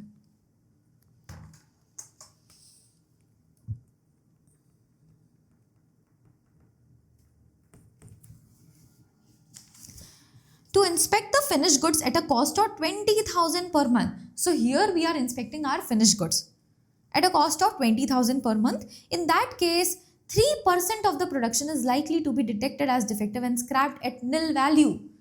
That means our 3% of the product is defective, which can be detected at the inspection itself. So the product is not going to the customer. It can be detected inside the organization itself. So no external failure cost. Internally, we are able to detect 3% of the production as defective and this defective units are scrapped at nil value. That means they are not going to earn anything for the organization. Now after this, the question says that such scrapped units can be set right by incurring a reworking cost of 5,000 for every 25 units of total value scrapped. Now think about it here. If my question is already saying that the units are defective and scrapped at nil value, then how am I able to set it right? The question itself says that it is defective and can't be corrected and that is why it is scrapped at nil value. So now how you will be able to correct it? So this question has some complication and that is why I'm changing it somewhat. I'm changing this last line with this one, that we are using a small spare part which wears out due to defective material is required to be replaced at 5,000 for every 25 or part units of total units scrapped. Now what question is saying? This question is saying that we are using a spare part in our machine which wears out if defective units or defective materials are used inside the machine, and we need to incur 5,000 rupees to replace this small spare part. And when to replace this small spare part? For every 25 or part units of the total units scrapped. Whatever units you are scrapping it out, if they are 25 or less than that, you need to incur 5,000 rupees every time. Now let's see that how this suggestion 2 will be shown. The first thing which we are incurring here is inspection, that is appraisal cost, 20,000 rupees per month for inspecting our final product. Appraisal cost, inspection of final product. This is 20,000 rupees per month. Next. After this, 3% of production is likely to be detected as defective and scrapped at nil value. So out of this, our total 2,000 units, out of 2,000 units, 3% of the production is likely to be defective. So, defective units produced and inspected. Now, this is not appraisal cost, right? This is our internal failure cost.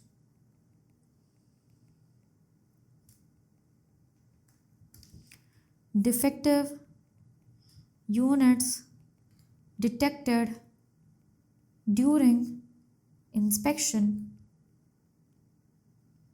and scrapped at nil value. Now, if these units are scrapped at nil value, think about it. If these units are scrapped at nil value, that means your pure variable cost is waste. Whatever variable cost you have incurred in this units is pure waste. You are not going to earn any sales or contribution in this. And that is why, how much units are there? 3% of 2,000 units. So the variable cost which has been incurred is 700 rupees, which is pure waste. So 2,000 into 3%, which is 60 units, into 700 is equal to 42,000 units. This is variable cost.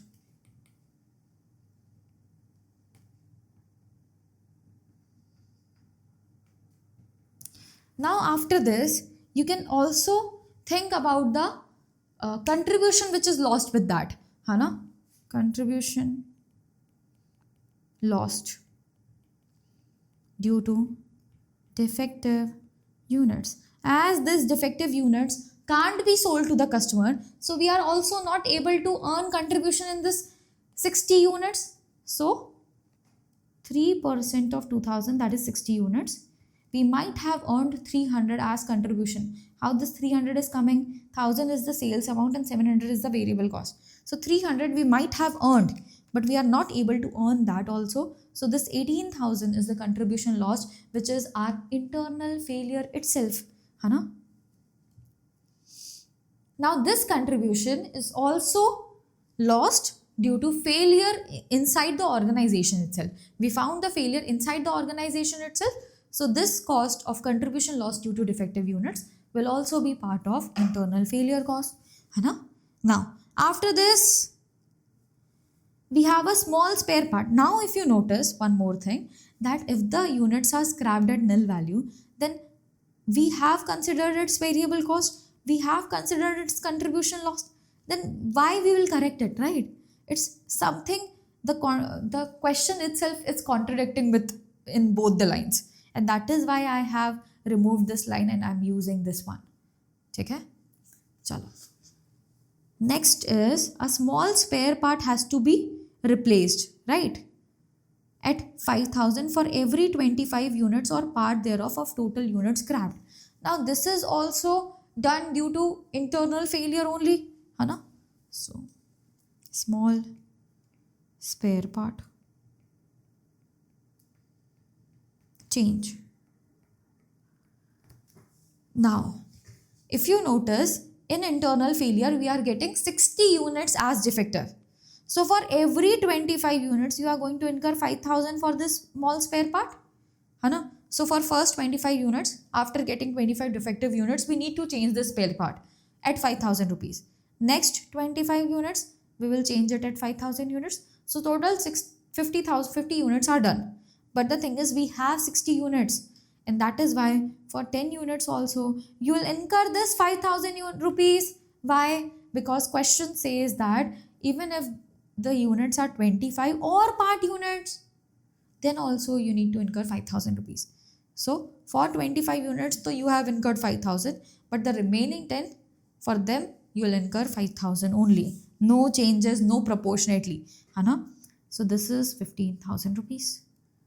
Done. And now we can total all of these. 20, 42, 18 and 15. That is equal to 95,000 rupees. This is the total cost incurred under suggestion 2. So which suggestion is better for the organization? Here we are incurring 45,000. Here we are incurring 95,000. So which one is better? Suggestion 1 is better. Which suggestion is better? So we can write it here. Suggestion 1 is better as it saves. How much cost is saved? 95 in suggestion 2 and 45 in suggestion 1. So 40,000 is saved, right? And the second part of the question says that classify all the quality cost under appraisal or external failure cost. They are not giving us the option of treating any cost as internal failure cost. But if you notice, in the suggestion 1, so we have appraisal and external failure only. But in suggestion 2, we have appraisal and internal failure. But they are not giving the internal failure as option. So what we will do, we will treat internal failure as appraisal only. Why? Why are we treating internal failure as appraisal? Because due to appraisal, due to inspection inside the organization, we incur this internal failure cost. Hana? While inspecting inside the organization, then we found out this defectives. So this internal failure cost is incurred due to this appraisal. So if question doesn't gives you any option, then you can write this cost as appraisal cost. Otherwise, we will definitely tell it as internal failure cost only. Done. With this question is completed. I hope you understand this really well. Now we are moving forward to our next question. Now this is the most important question of this chapter. This question, if asked in exams, can be asked for 14 marks also. So you need to be prepared for this in a really must manner. And you need to understand this question in a really good manner. And this question is going to teach you a lot of new things also. So let's just start now with this question, which says that Carlin Limited makes and sells a single type of product we are selling. The unit specification, that means per unit details, are given for the product as follows. We are using direct material X for the unit, which is 8 square meter at 40 per square meter. That means that for making one final product, we take 8 square meter of material, and every square meter of material comes for 40 rupees. Machine time is 0.6 running hours. Machine cost per gross hour. For every gross hour, that means the total hours of machine, we are using 400 rupees. What is gross hour? We will understand it later. Selling price is 1000 rupees. So for one unit, every information has been given. Carlin Limited requires to fulfill order of 5,000 product units per period. This is the output which we want. This is the units which we want to sell to our customers. So 5,000 product units should be given to the customer per period. There are no stock of product units at the beginning or end of the period under review. There is no opening or closing stock as such.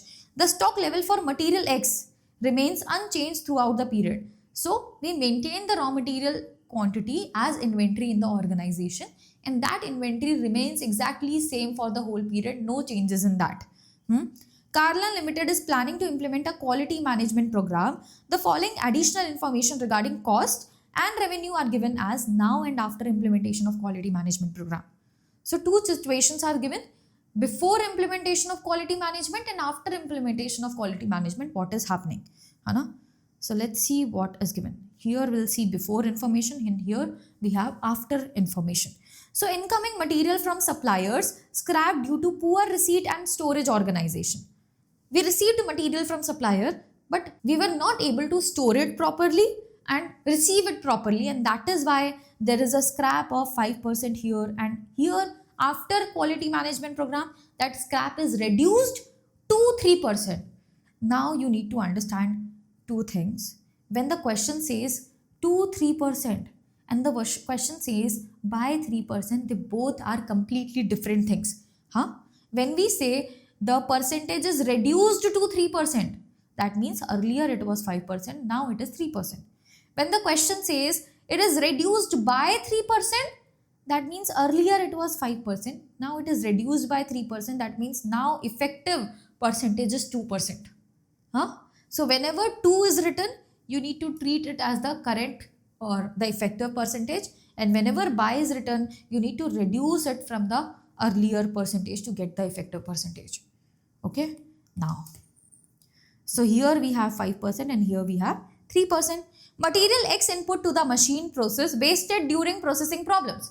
Due to processing, material X was wasted during processing of the same. How much material is wasted? Here 4%, here 2.5% is effective. Why? Because 2 is written, right? Inspection and storage cost of material X is 1 per square meter is incurred for inspection and storage of the material per unit purchased. So how much square meter you are purchasing? For every square meter you are incurring 1 per unit.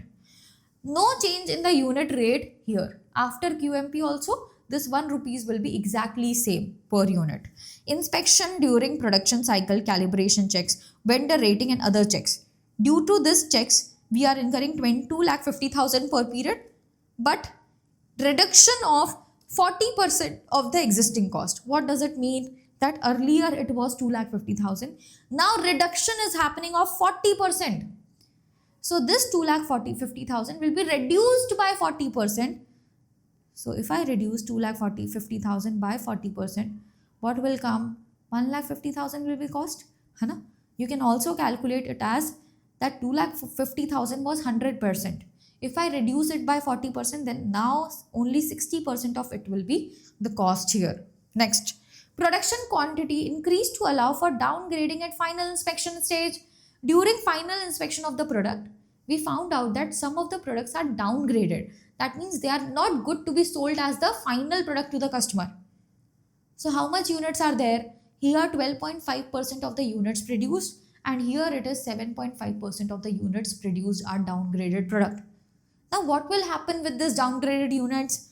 They are sold as seconds at a discount of 30% of the standard selling price. So whatever is the standard selling price, we have 1,000 as standard selling price. We will sell this downgraded units at 30% discount. That means if this is 100%, now we are going to sell at 70% only. That means at 700 rupees per unit, this downgraded units will be sold as second-hand goods, right? Next, return from customer due to specification failure. Due to specification failure, we are getting some returns from the customer, which is 5% of units actually delivered. Here it is reduced to 2.5%. So how much unit we are delivering actually? 5,000 units. Out of this, 5% will be your returns. And if you notice, we have no inventory in opening and closing. So we need to produce such that we are also able to handle this downgrading, as 12.5 and 7.5% will be the downgrading. We have to bear this downgrading also, and we have to bear this returns also in the units which we are producing, because there is no opening and closing with the help of which I can manage this. Now, product liability and other claims by customer. So whenever the defective product reaches to customer, there might be some claims from the customer. This is 3% of sales revenue from standard product sales. Standard product sales means your 5,000 unit sales into 1,000 rupees per unit as the selling price. Whatever amount comes of this, 3% will be the amount given as allowances to the customer. And here it is reduced to 1%. Machine idle time is 20% of gross machine hours. That means the total machine hours which we have, Out of that, 20% will be idle time and 80% will only be the running hours. So when we see this gross machine hour rate, that means it also includes the cost of idle time. Now, next is sundry cost of admin, selling and distribution is 6 lakh per period. Here it is reduced by 10%. So 6 lakh minus 10% we will do, and then we'll get 5,40,000, which is the 90% is effective. Prevention program cost is 2 lakh here, and here it is increased to 6 lakh, and that is why as we increase this prevention program, that is why we are able to improve some of the things here. Next is the total quality management program will have a reduction in machine run time required per product unit 2.5 hours. Earlier, before QMP, we were incurring 0.6 running hours to make one unit. But now it is only taking 0.5 running hours to make one unit. You need to prepare summaries showing the calculation of total production units pre-inspection. What does that mean? It means that how much total units you will produce, that you have handled those downgraded units also. Next, purchase of material X in square meter, how much unit of material you will purchase, and gross machine hours, how much will be used to produce the units. In each case, the figures are required for the situation before and after implementation of quality management program, so that orders of 5,000 product units can be fulfilled. We want to make sure that 5,000 units order should be fulfilled without any issue, and accordingly we'll calculate all of these.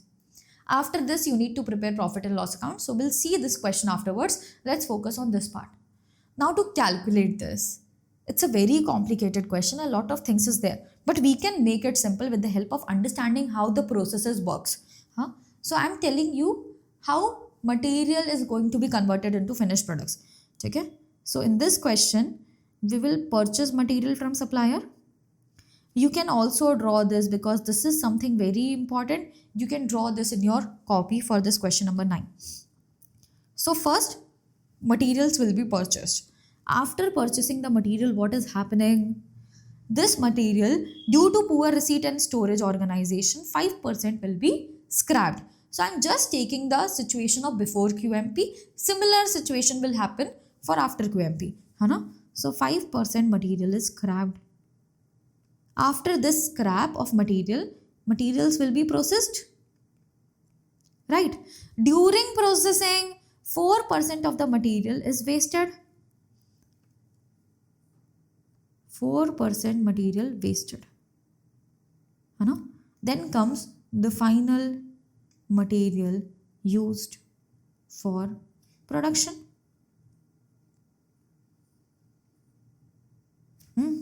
Now, after this is the material which will be used to produce units.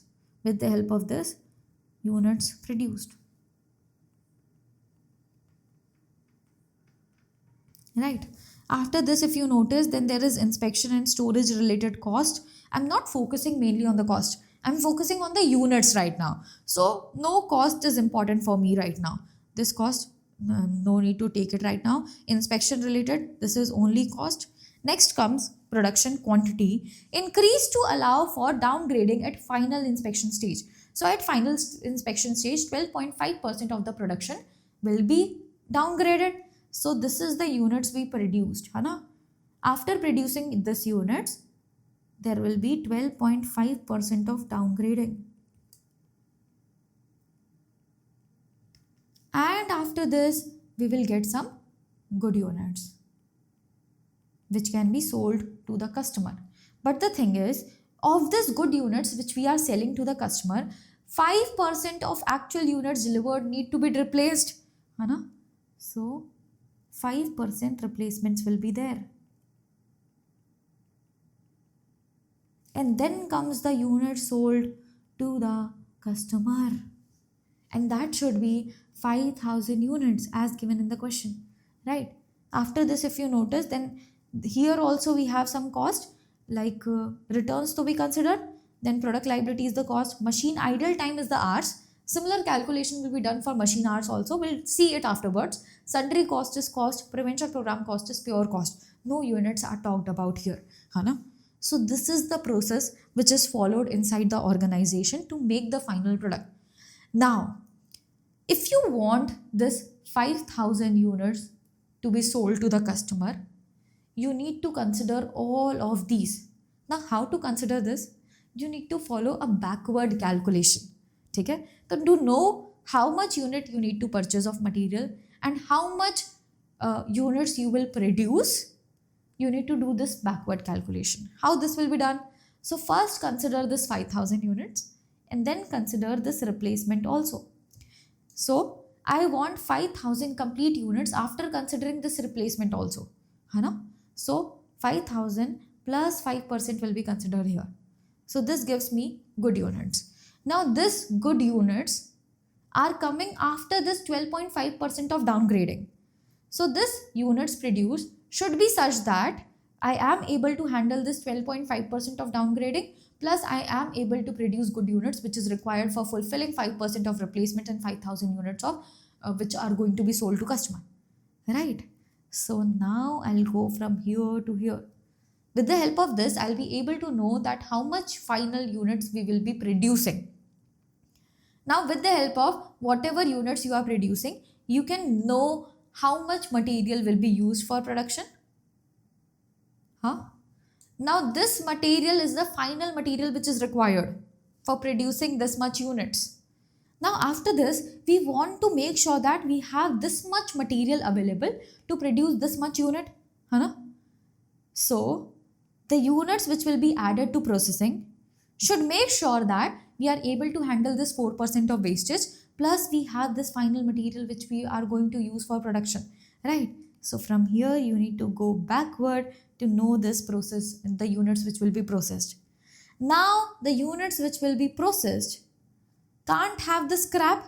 The scrap should be already removed from it. So the units which you are purchasing should consider this 5% of scrap and should consider all the units which is required for processing. So from here we'll go backward to calculate the material which we require to purchase. This is the process which we are going to follow to calculate the units which we are going to produce and the material which we need for producing the units. Chalo. So let's start the calculation of question number A. Make sure that you are writing the question number in your copies. This is question number 9. I need not write because I have in my notes this question number already written because the question is already there. But you don't have it. So make sure you are writing the question number every time. Summaries.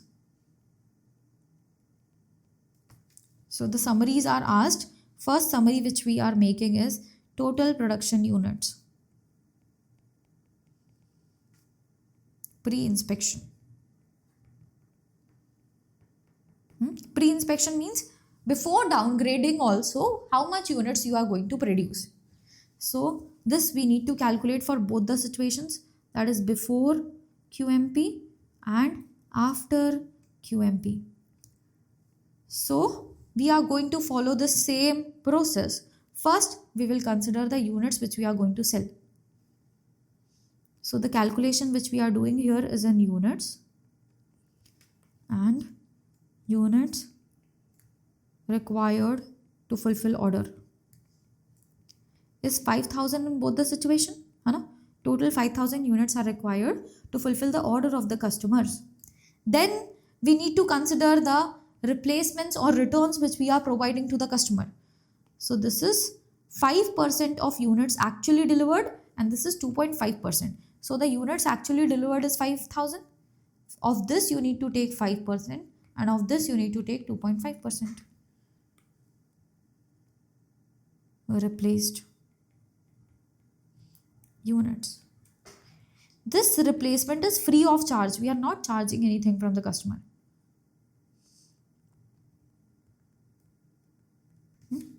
So out of 5,000, 5% is replaced and out of 5,000, 2.5% is replaced. 5,000 into 5% is 250 and this is equal to 125. Now, is this 250 already included in 5,000? Answer is no. This though we will give to customers first. Then after giving them this, they might ask for replacement and then we will give this. So we need to produce this and this both, right? So 5,250 and 5,125 comes. Now after this, there are downgrading also which we need to consider.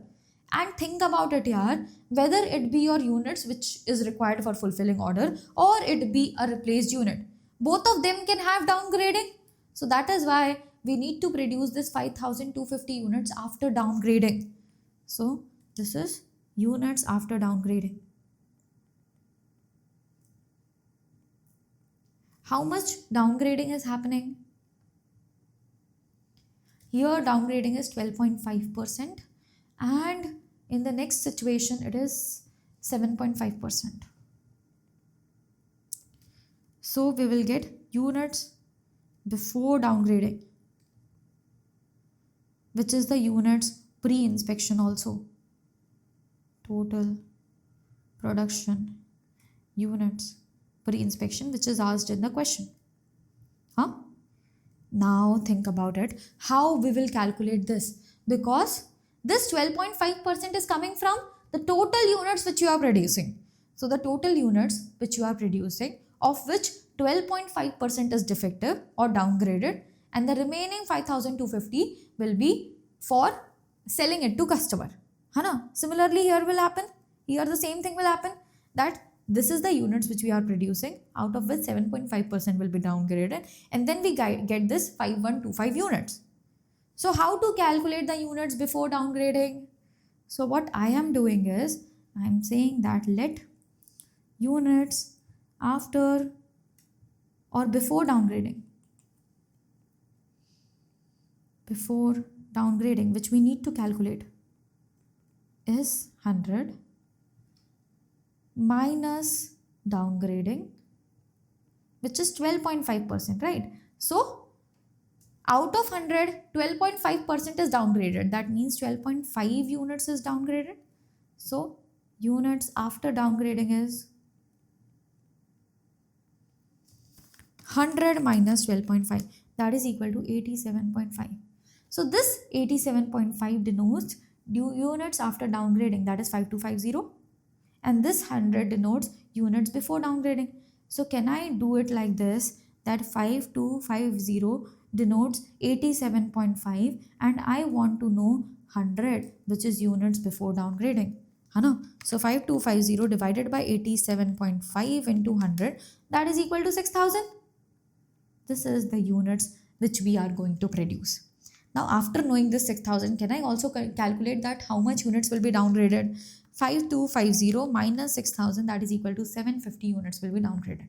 Now to calculate this in a simple manner, what you can do is, this is 100, 100 minus 7.5 is equal to, 100 minus 7.5 is 92.5, right? 100 minus 7.5 is 92.5. So 100 minus 7.5 is 92.5. So this 5,125 denotes 92.5. I want to know the value of 100. So directly I am doing, without doing this let wala thing, 5,125 is denotes 92.5. I want to know the value of 100. So 5,125 divided by 92.5 into 100 is equal to 5,541 units. So if 5,541 is the unit which you want to produce, minus 5,125 is the total units after downgrading, that means 416 is the downgraded units. Done. This is the first calculation which is related to total production units. Now we are calculating the purchase of material X, that how much material X is to be purchased.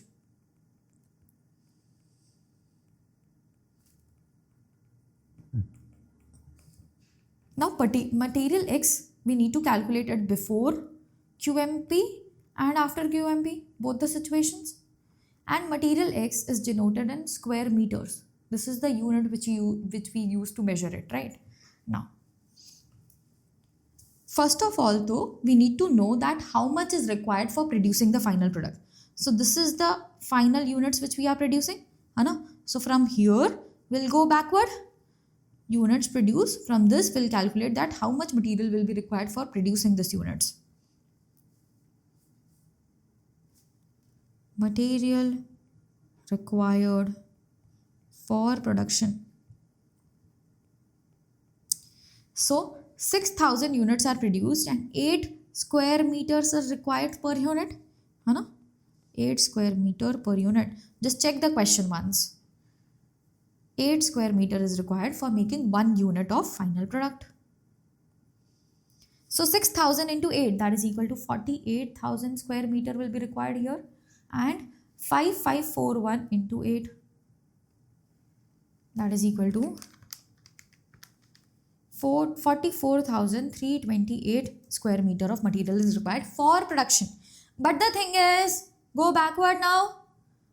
There will be wastage in processing, which is of 4%. So this material should be after wastage. So if this material is after wastage, I want to know before wastage how much material should be introduced for processing.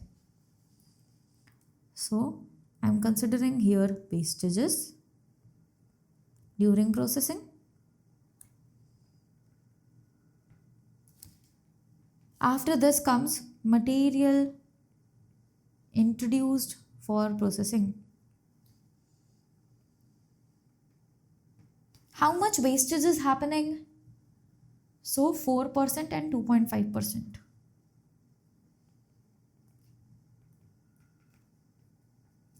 So this material introduced for processing will come from this 48,000 plus this 4%. Now this 4% is of what?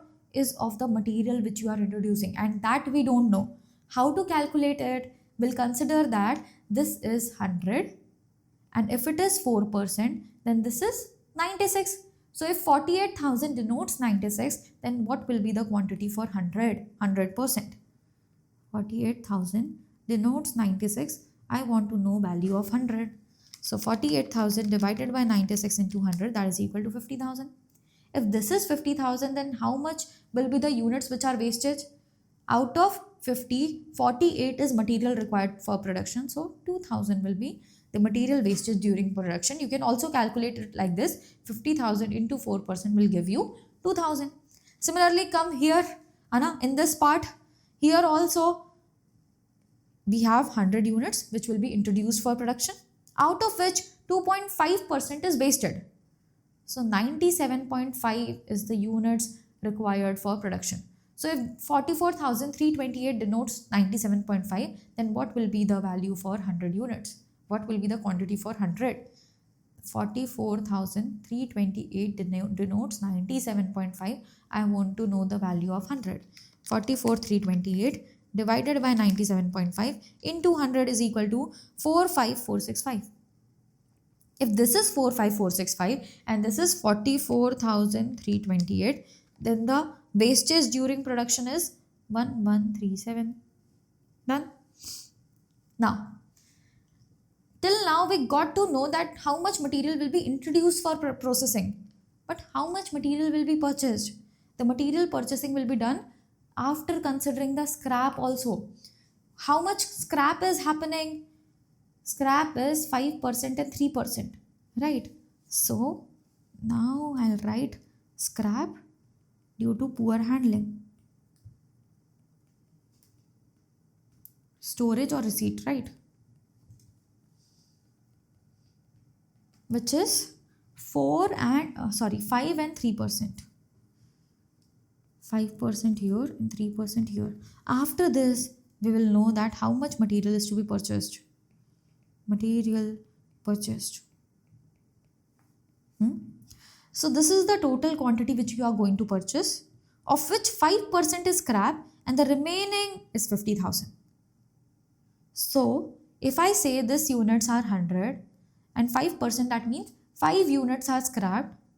So the remaining are 95.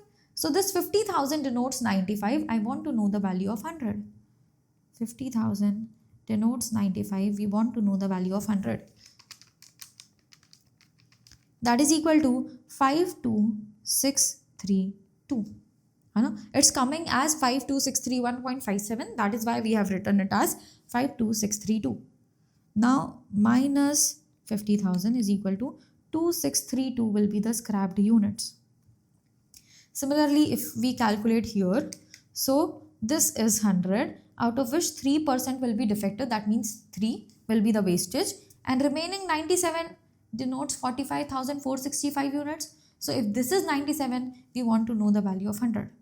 45,465 is 97. We want to know the value of 100. 45,465 divided by 97 into 100 is equal to 46871.13 it is. So I am writing it as 46871 only. If it is 0.5 or more than that, we are writing it as the next number. If it is lesser than that, we are writing the same number.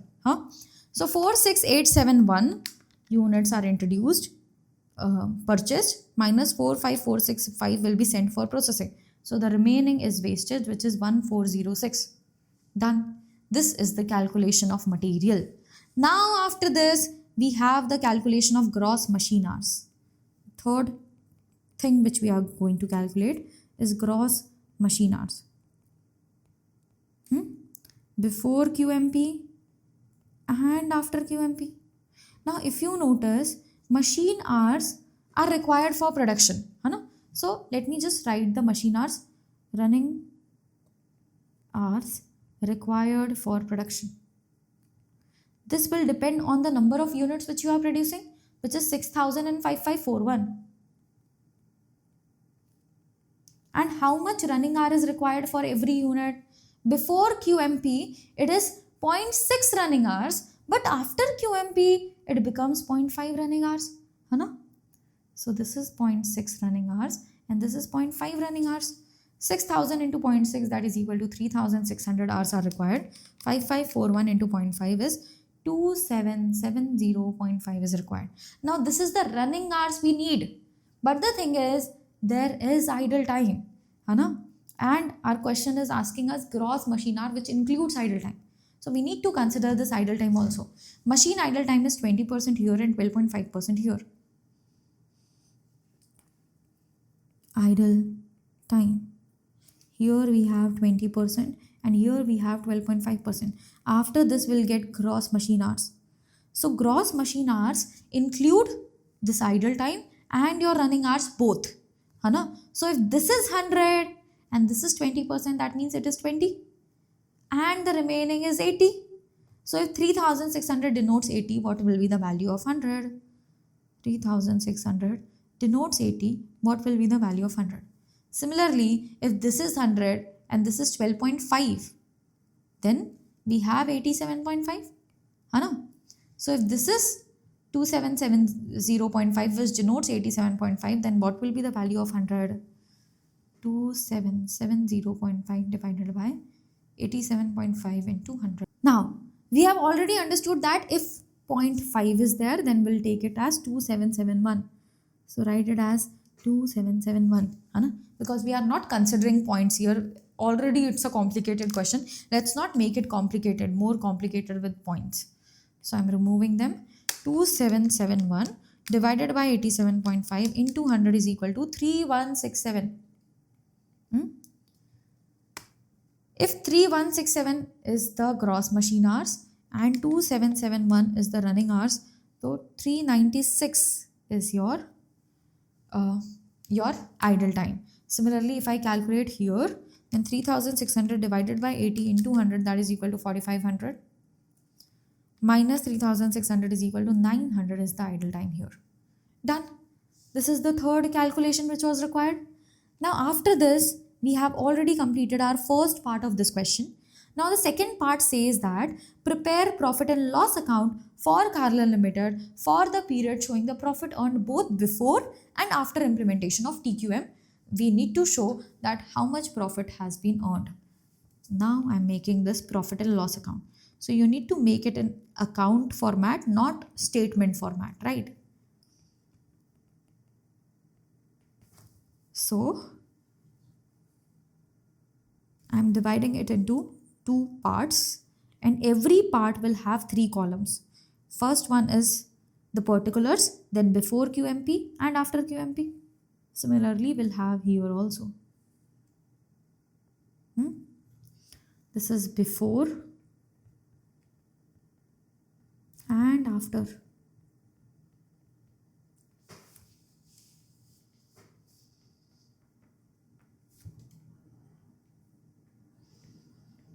And particulars.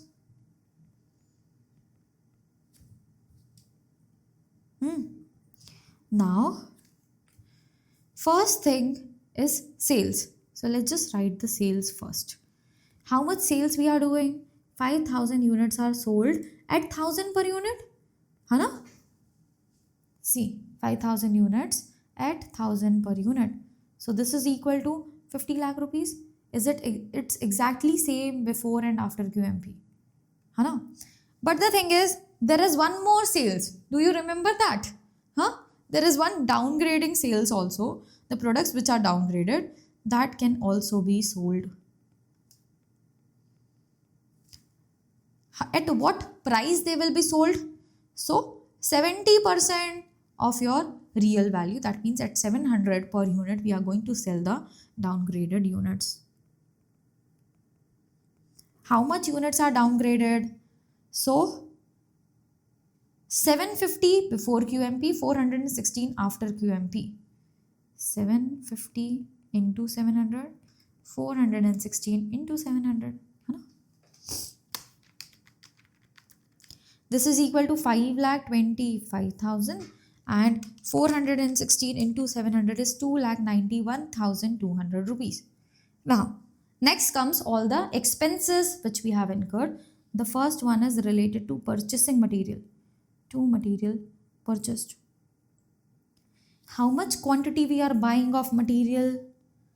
52632 and 46871.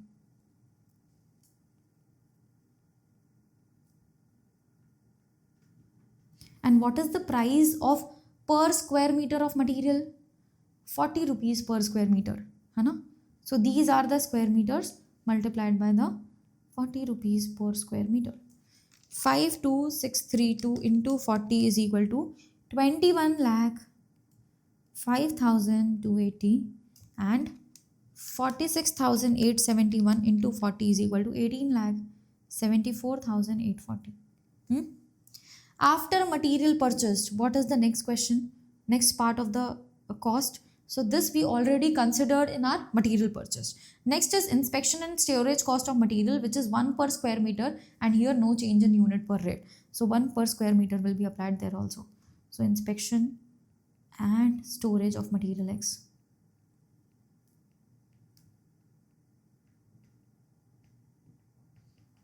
This is 1 per unit, 1 per square meter. So 52632 square meter is purchased here into 1, 46871 into 1, which is equal to 52632 and 46871. Next comes inspection during production cycle, which is 2,50,000, and here 2,50,000 is 60%. Inspection during production cycle is 2,50,000 and 60% of 2,50,000 or 2.5 lakh, which is equal to 1,50,000. Next comes the production related thing. But is there any cost which we are incurring specifically for production units? Answer is no. There is only direct material cost which we have already considered. So no need to consider any cost for both of them.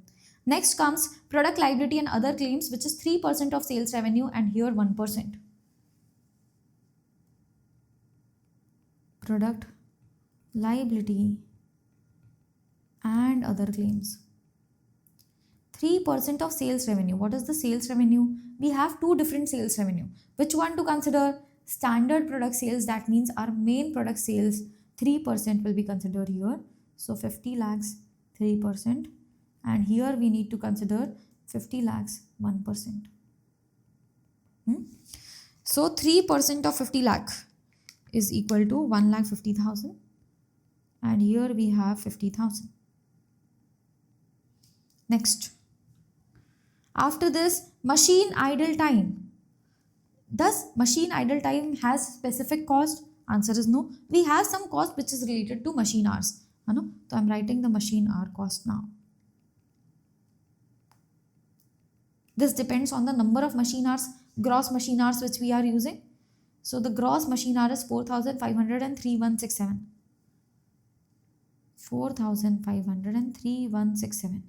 And for every gross machine hour, we are incurring a cost of 400 into 400 into 400. So 4,500 into 400 is 18 lakh. And 3,167 into 400 is 12,66,800. Next comes sundry cost of admin, selling and distribution, which is 6 lakh and reduced to 90%.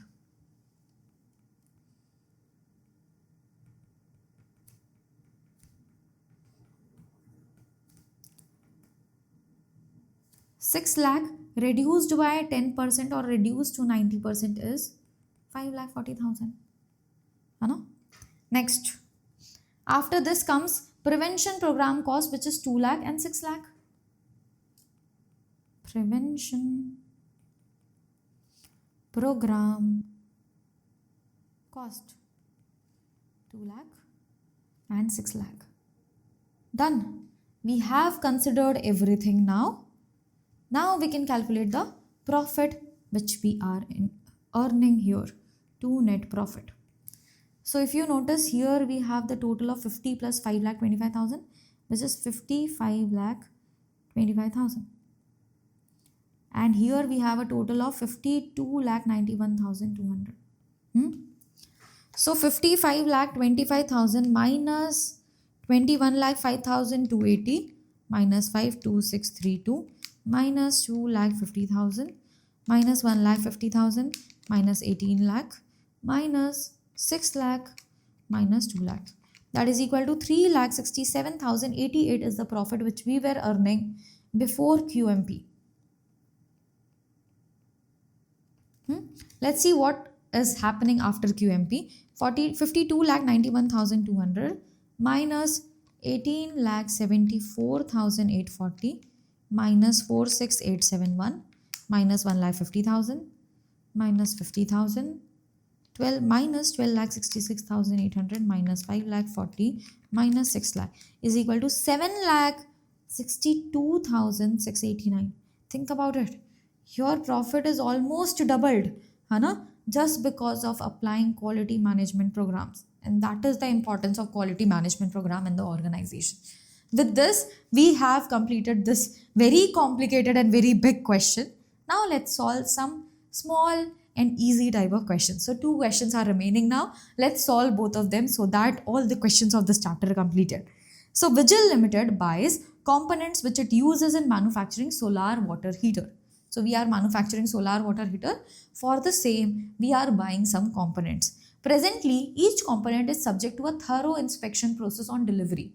So before delivering the product, we thoroughly inspect that. Because of high cost involved in such inspection, we are considering of not inspecting it at all. So there are 2 situations. First, we are inspecting right now, that is with inspection. And we are considering that as inspection cost is really high, we don't want to inspect. That is without inspection. Records show that the components are of acceptable standard 90% of the time. 90% of time there is no defects in the product. So remaining 10% of the time only there is defect. If it costs 800 to inspect a component, to inspect a particular component, you need to incur 800 rupees and another 800 to put right any defect found on that stage. So if you found any defects, which is mostly 10% of the time, we have some defects. So for finding out that defect, 800 will be incurred. For correcting that defect, 800 will be incurred. If the component is not inspected and is then found to be faulty at the finished goods stage, the cost of rework is 3,200 rupees. You have to advise the company whether or not company should change its policy as considered above. Should we go for without inspection or should we have the same policy as we have for inspection? We need to consider that. Now, first write the units for which we found no problems. How much units are there for which you will not find problem? 90% of the units you will not find any problem in both the situations. So in the situations of with inspection, you are inspecting those units and then saying that there is no problem. But without inspection, you are not incurring any cost for finding out how much defect is there, right? So 90% of the time there is no cost for you when you are in without inspection, and 90% of the time you will have only 800s of cost when there is no problem. If problem is found out, what is the chance of problem having or problem is there in the product? Only 10% of the time problem is there. And if problem is there, for those units you need to incur 800 rupees for inspection plus 800 rupees to correct those defects. So total 1600 will be incurred when you are doing inspection, right? But when you are not doing inspection, you'll you'll not be able to find out this 10% of the defects, and hence the defective product will reach to customer, and the cost for the same, cost of rework of the same will be 3200 rupees. Now in that case, if I want to know the expected cost of both the situation, so in first situation 90% of the time 800 will be incurred. So 90% into 800, and 10% of the time 1600 will be incurred. So what is the expected cost? 800 into 90% plus 1600's 10% is 160. So 880 is the total cost which we are incurring on an average for every product. Similarly, if you notice here, 90% of the time your cost is 0 and 10% of the time your cost is 320. So here we are incurring 320 on an average for every product. So which one is better? As per the cost calculations, our without inspection scenario is better, right? So write it down. Thus, over a long period of time, a policy of not carrying out an inspection would result in saving of how much saving is possible? So 880 minus 320, that is equal to 560 per component. Now, if you notice, this is the benefit which we are getting, that is 560 rupees will be saved if you are going for without inspection. But the thing is, this is a competitive market. The modern market is a competitive market. And if you are just due to saving your cost, you're not doing inspection and your final product, defective product is getting in the hands of customer, it leads to loss or negative publicity for your organization. They'll not buy from you because they have a lot of option. They can go to any other competitor rather than you. So even if by calculating it mathematically, we feel that it's a good option, but this should not be the only thing which organization is considering to decide whether inspection should be done or not. There might be different other perspectives, but should also be considered before deciding that we should go for inspection or not. So write it down. This calculation which we did is restricted to quantitative analysis. We have only done quantitative analysis. On the basis of numbers we are deciding. Right? However, in real life or real environment of present day business world, so however in real environment of present day business world, the requirement for a quality product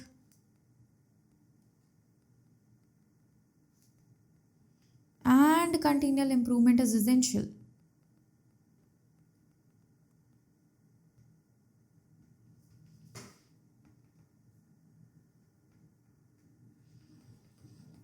The above quantitative analysis is simply mathematical expression and throws little light on decision makers change of policy. Whether you should change the policy or not, you should not decide only on the basis of this. That is why we are saying that this helps us or shows us little light about what can happen to the cost, but it doesn't show us the clear picture or the correct picture. This should not be the only way you decide whether you need to do inspection or not. Done. Now moving forward to our next question, and this is going to be our last question of this chapter, the practical questions. Let's see what this says. The following data of manufacture and sales is obtained from ABC Limited for the year ending 31st March 2021. So the products are given, their contribution is given. You have to prepare a Pareto contribution chart and comment on the sales. Now to prepare Pareto contribution chart, or why are we preparing Pareto product contribution chart? So that we can know what are those 80%, what are those 20% of the products which are getting us 80% of the contribution, and what are those 80% of the products which are getting us very less contribution, right? So this is the aim with the help with which we are making this Pareto part product contribution chart. Okay? So Pareto product contribution chart. Now, how to make this? So Pareto focuses on those products which are earning more contribution as compared to others, and that is why we will make a product list on the basis of decreasing order of contribution, right? So the first one which is having the highest contribution is product C, then comes product A, then we have B, then F, then E, then D. Product C earns 1500 as contribution, A earns 500, B has 200, then 125, then 100, and then 75. This is contribution. Now what I am doing is I am calculating cumulative contribution. Now what is the need of cumulative contribution? You'll understand that. First calculate it. So this is 1500. What is cumulative contribution? When you total all of it.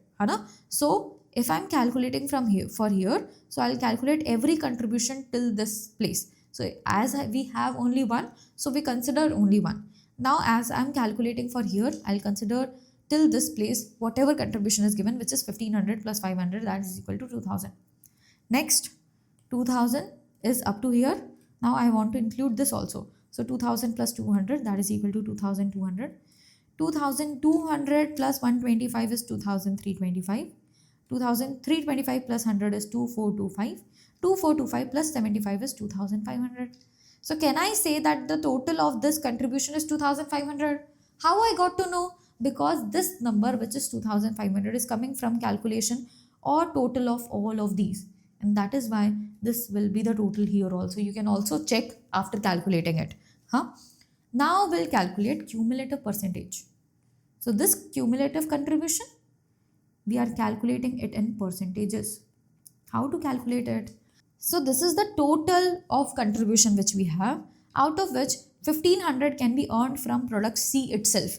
So 1500 divided by 2500, which is equal to 60%. Then 2000 is the contribution which we can earn from this two products only out of 2500. So 2000 divided by 2500, that is equal to 80% of the contribution you are able to earn from these two products. So this is what Pareto analysis is all about, right? That find out the least number of causes due to which we are getting most of the effect. And we got to know that C and A are the least number of products which are giving us maximum benefits. So our main focus should be on these two products. Now let's calculate further. 2200 divided by 2500 is 88%. 2325 divided by 2500 is 93%. 2425 divided by 2500 is 97. And the last one is 100%. 2500 divided by 2500 is 100%. So after this, after making this chart, you need to comment on the sales also. So write it down. On analysis, it is found that 80% of total contribution is earned by C and A. Hence, these two products should be carefully monitored and nurtured. These are the two products we should focus most on, right? Done. This was the question number 11, and with this we have completed all the practical part of this chapter. With this, our whole chapter of quality cost management is completed now, but there is one thing remaining, that is to write in summary book about this your practical part, है ना? So somewhat very little we are going to write about it, but in the next class, till then make sure you are revising and doing the homeworks which I have given to you.